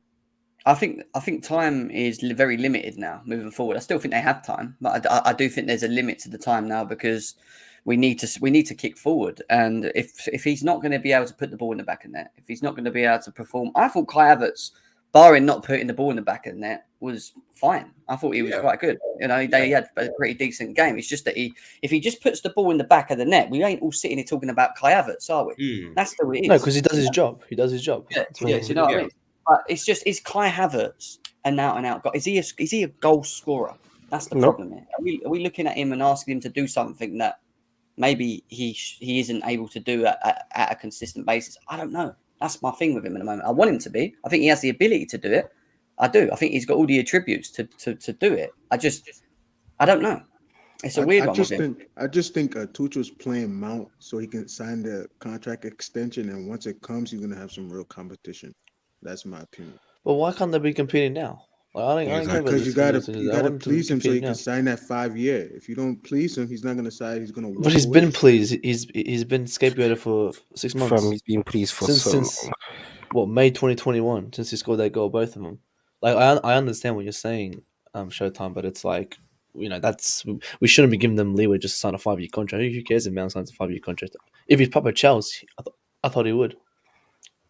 Yeah, he would. I mean, look, Mason Mount, again, I thought he had quite a decent game. Some people feel that he wasn't as good. I thought he had quite a decent game. He was just himself. It's just with Mason Mount, I think, again, it's like he sets the bar so high because of what he did in his first 2 seasons. And it wasn't amazing what he did. He just was better than most in the first 2 seasons. And it's like he has to perform at a certain level every time, you know, and he does to a degree. But I don't know. I think we need to give. I still think he's going to have time. I think Mason Mount will become a really top player. I really do. I think he is a top player. I think there is a quality. I just think that we saw the best of Mason Mount already. I don't think we're going to be able to. That's your opinion, though, isn't it? Yeah, that's what I said. I think. That's what I said. I think. Yeah. All right. Fair enough. Let's go on to Eric Blue. What are you saying, Eric Blue? Big up, Jem. Big up to everyone. Yeah, I'm not talking about the game from yesterday. I'm still angry about that match. So. Yeah, I'm just gonna. Yeah, I had to take a while to calm down, but we have to move on. I agree with what the guys have been saying. You know, we need strikers who can. We just need people who can score goals. You know, Mount, as good as he's been, you know, playing out of position and managing to be consistent. I think we just need more reliable finishers, people who can score goals. Maybe, you know, an option similar to Sterling on the right, you know, with better dribbling, someone who is more direct, who can score goals. And we definitely need a striker. Aubameyang, we have to get him as soon as possible, because for me, that's a no-brainer. Just get him, you know, he has a relationship with Tuchel. Tuchel rates him highly. Tuchel might be able to get the best out of him. You know, he was really good under Tuchel at Dortmund. So that makes, you know, complete sense. I don't even care about the price. Just get Aubameyang. Anthony Gordon, I don't want Anthony Gordon. He's a good player, but he's not going to help us. We don't need him. So I'm not really sure what that's about, but we need a striker. If Loftus-Cheek can be a wing back for the rest of the season, that would be fantastic. That's one less position to think about, at least. And then we definitely need one more centre back. I don't know how close the Fofana deal is, but hopefully it's almost done, even though the money is a little bit high. But let's just get in and, you know, let's start making progress. Can I just say something really quickly, right? I'm going to tell you how this is going to play out with this FA thing, right? Because this is a disgrace. That right there is a disgrace. If that's true, that Sky Sports come out as a disgrace. So that means that if anyone in the next upcoming games, if someone pulls someone's hair, I don't want to see anything. I don't want to see VAR so give a red card. They got to be consistent with the fact that you're allowed to pull hair in games now, because this is what they're saying. All right, so. What's going to happen now? I'm telling you, this is what's going to happen, right? Thomas Tuchel's getting investigated for his comments at the moment. Yeah, this is what's happening, right? I guarantee you guys that he ends up getting a fine of some manner. I guarantee it, right? Romero walks away with it.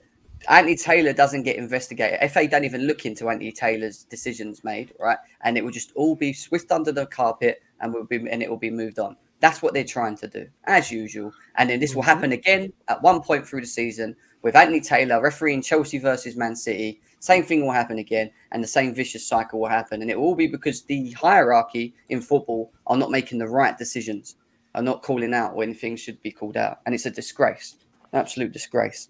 I've never seen the girls pull their hair. Like the women's team, they're never pulling hairs. Like what? This is ridiculous. This is like clear this agenda. is ways. Like I don't get it. Like pulling someone's hair is causing violence. Like if I try to pull someone's hair, do you think I'm going to get away with it? No, you're getting a punch in the I'll face. get arrested, and that will cause me violence, and I can get into trouble. Like why is it okay for someone to pull someone hair and say this is okay? No, it causes violence, and it's just disgusting for me. I'm sorry. The FA has so much bias. There's another part to it, and it says hair pulling. If it was a forceful enough to be violent conduct, red card. If not, then it would be considered unsporting behaviour and result in a yellow. VAR Mike Dean decided it was neither. So what was it then? A polite for pull? I don't understand. And what's the thing about listen, that's Mike Dean in a nutshell. I heard someone. Mike Dean's a Tottenham supporter, mate. When you don't have too much bias. It was an accident. Like, how do you accidentally pull his hair? It doesn't make any sense, man. No, the guy blatantly looked and pulled one. Well, when you don't have any, when you don't have any hair, it's probably hard to judge if that's violent or not. I think you guys are looking at this all wrong. We just unlocked a brand new set piece defense. From this now, you just grab a handful of the dude's hair in front of you and hold them down. When Maguire rugby tackled Osprey to the ground, I mean anything goes with him, with Anthony Taylor, man. I thought the agenda passed. It's not like we've only won 3 games in the last 10 with Anthony Taylor in charge. 3 out of 10 games we only won with him. So, I mean, you know what it is as well? The FA are in this farcical land where they feel like they have some sort of integrity to uphold this image that there's some reputable association. They've lost a lot of credibility over the past 10 years. They have nothing to maintain anymore. So for them to decide that it's a good idea we don't want to go back on this decision we made. We made a really bad decision. It will look bad on Matt Dean and Anthony Taylor. So what we're going to do? We're going to make everything look like it just wasn't part in the rule book. It doesn't meet regulations to actually make something that could take back a goal. It's fine. We're not going to go back on it now. We're going to die on this sword. And this is what we're doing now. Now, Thomas Tuchel's not going to be able to manage Leeds' game. I think that will be an issue because Leeds is not a pushover. That will somewhat affect us. And we'll come out of losers now. In no fault of our own. All I know is when we play City, every single corner, I'm just starting with a handful of Hollands, long blonde locks, and I'm not letting go. You know what, Josh, do you know what's mad? I'm in between when you're talking. I'm actually on Twitter. I'm Twitter raging at the moment. I'm just writing a comment to that now, right? I just said hair pulling is now deemed as a part of our game. They need to be consistent, and I don't want to see any player being sent off for pulling hair in the box. That's it. I want to be consistent with it now. Holland's not getting off the ground, dude. I'm holding that hair, and we're just gonna stay here on the ground until that ball's cleared out. Like, wait, so you can pull hair, but you can't pull shots. Guys, don't be surprised if Tuchel gets 3 to 5 match ban. Oh yeah, he'll get a ban.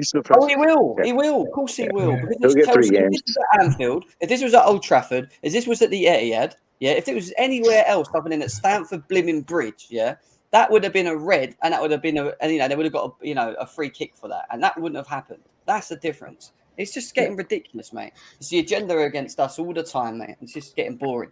Chelsea database, what you saying, mate? Yeah, I mean, Anthony Taylor is such a cunt, man. I cannot believe it.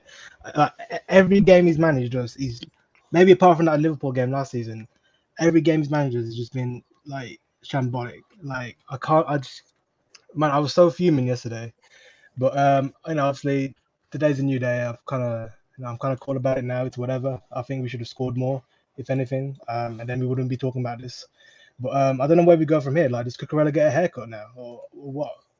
But yeah, I think probably Anthony Taylor. Anthony Taylor. He saw Cucurella's nice, lovely hair, long hair, and then he, he probably just got jealous and he thought, fuck it, it's not a foul. But there's a clip that I sent you on DN where that Dermot Gallagher, yeah. That guy usually like agrees with the ref and he says like, oh no, the ref is always right. But this is like, I think it's the first time I've seen him where he says, no, the ref is actually wrong. VAR should have actually looked at it, and it should have been a red card. So that's when it's a corrupt game. So they obviously want to push this like top 4 race. We're obviously clear of Tottenham. I think we showed that yesterday. But the media and the FA, they want to push this top 4 race. So it is what it is, isn't it?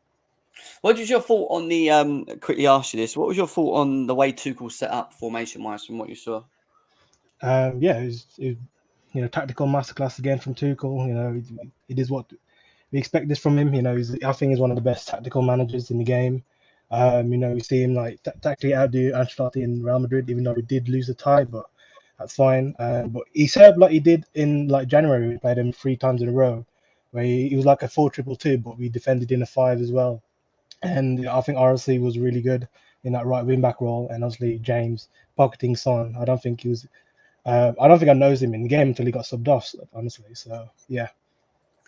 Someone just sent me saying on Twitter, big up to Isaac. He just sent me saying, and he sent me a like image of what the law says in regards to violent conduct, right? And it says violent conduct is when a player uses or attempts to use excessive force or brutally against an opponent when not challenging for the ball. Well, he wasn't challenging for the ball because the ball wasn't crossed at that point, or against a teammate, team official, match official, spectator, or any other person, regardless of whether contact is made. So what was that then? How is that not within that bracket?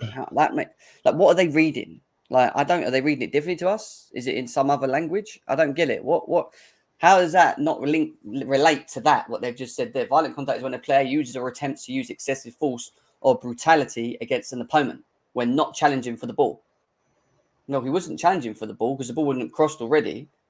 And he literally when you look at the image, he had his hair pretty much down to his arse. Romero's arse is where blimmin' Cucurella's head was. That's how far he pulled him down. It's because they were reading a special subsection called corruption. That's why they didn't give the decision. We're not allowed to say that apparently because journalists are saying that we're not allowed to say that word because it's the wrong thing to say. You're not allowed to do it. There's another one. I think Josh tagged me in it as well. Actually, just look at this one. Yeah. So, Josh, how you doing anyway, mate? Talk to me. What's happening? I'm good, brother. I'm good. Yeah, I just sent you that. There is some precedent for this already, but apparently not for Chelsea.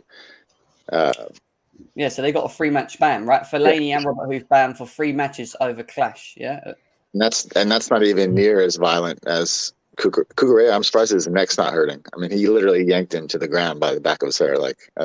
This looks just like he has a handful of hair. It's ridiculous. What about your performance yesterday, mate? What did you think about the game?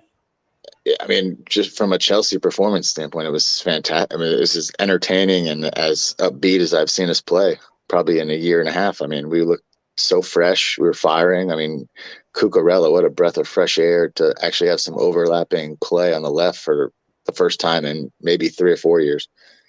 I mean, it was fantastic.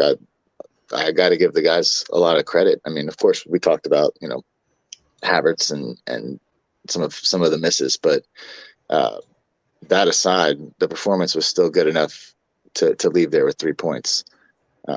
So it's disappointing. Again, we're not even done with the window yet, so I do look at a lot of these first few week games as sort of extended preseason games. A lot of guys are playing Fulham today in a closed door game that didn't play yesterday.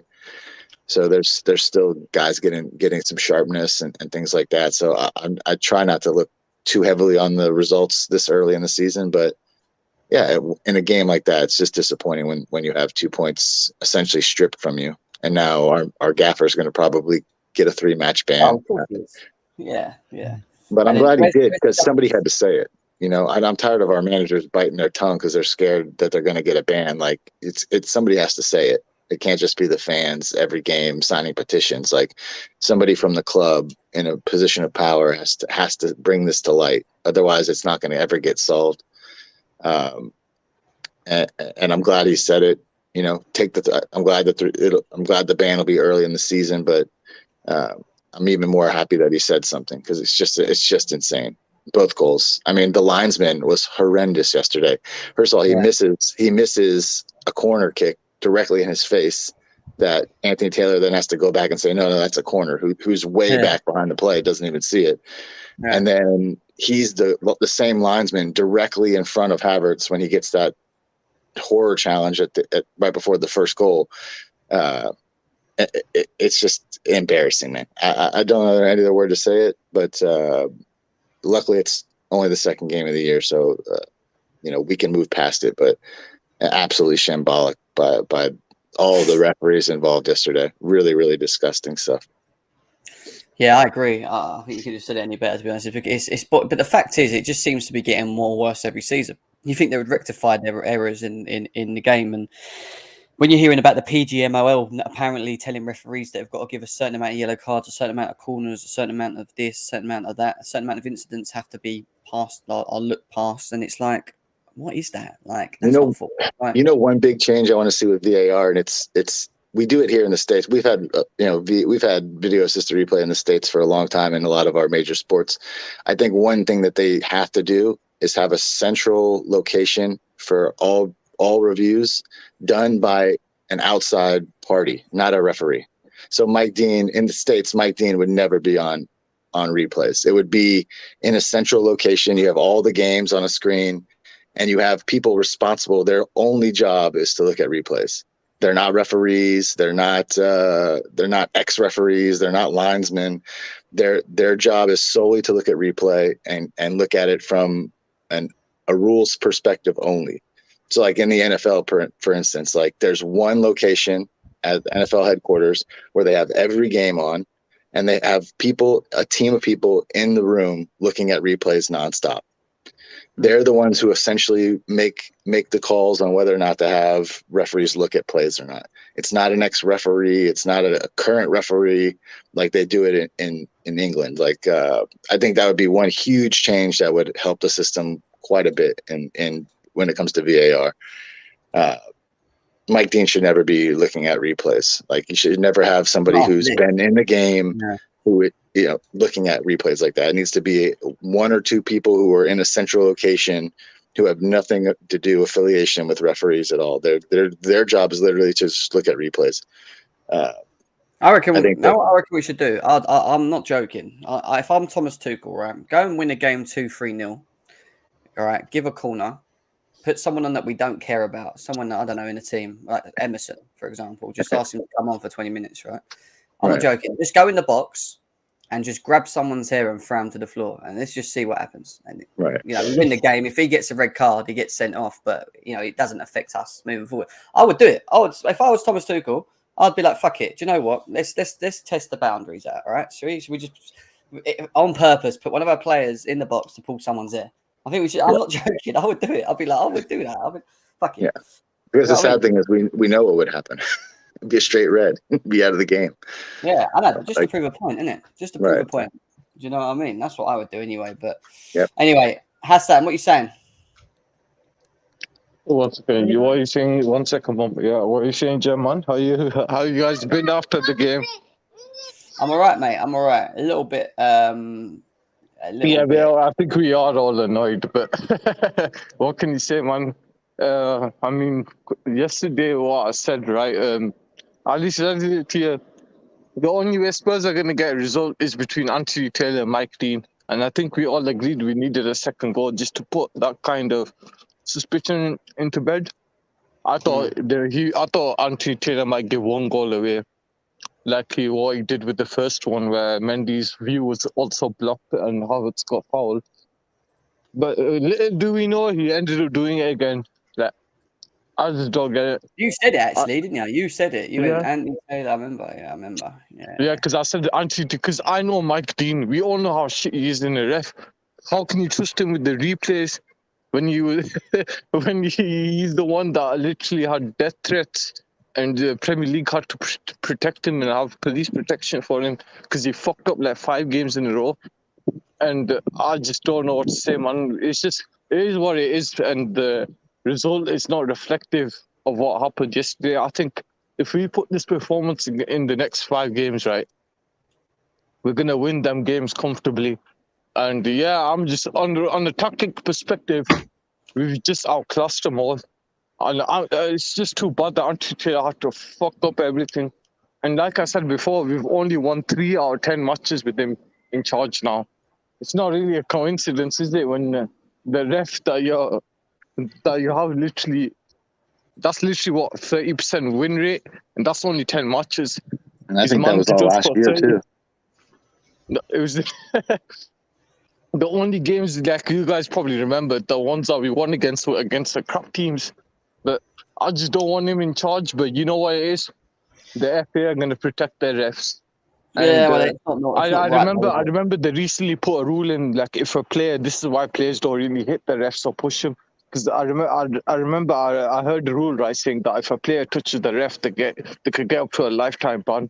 So yeah, I mean, refs are the most overprotected.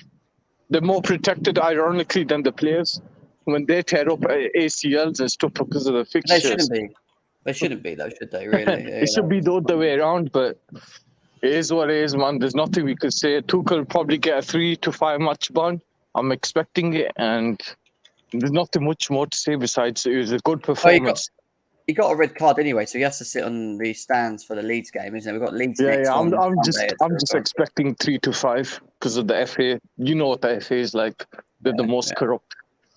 They let Anthony Taylor manage 2 finals, man. What can you say? And it's practically identical performance. I don't even know how he's allowed to manage anything, mate. He's so like happy to give yellow card. He has to, like, you give him a reason, he'll just give you a yellow card. Like, you guys remember last season, right? When he pulled out a red instead of a yellow in one of the UCL games. I don't know which team it was, but I remember I was watching it. I started laughing. I said, "You guys know, it's bad when rivals sympathize with you, man." Someone tell me in the comments which game it was. I think it might be Dynamo's Kiev, something like that. Yeah, exactly. So, yeah, I mean, God knows, man. We have to move on anyway, unfortunately. We'll see what happens with Tuchel and his investigation with the FA, which we'll highlight at a later stage. We'll do a show on it. Got some transfers to talk around this week as well, which we'll get in midweek for you guys. GNA TV and Chelsea Fan TV subscribers, make sure that you're smashing the like. If you are new here, please, before you leave, subscribe to both channels, GNA TV and Chelsea Fan TV as well. We are going to finish off there. It's been 2 hours. Really good show today. Lots have been discussed. The ball fraud is A again. This is what we have to say to him. This is what we have to say to him right there. Yeah, that there is perfect. Thiago Silva with his 2 fingers up. We'll finish it on that note as well. Big up to everyone that did come in today and get involved in the chat. Enjoy the rest of your day, guys. I'll be back very soon. Peace out.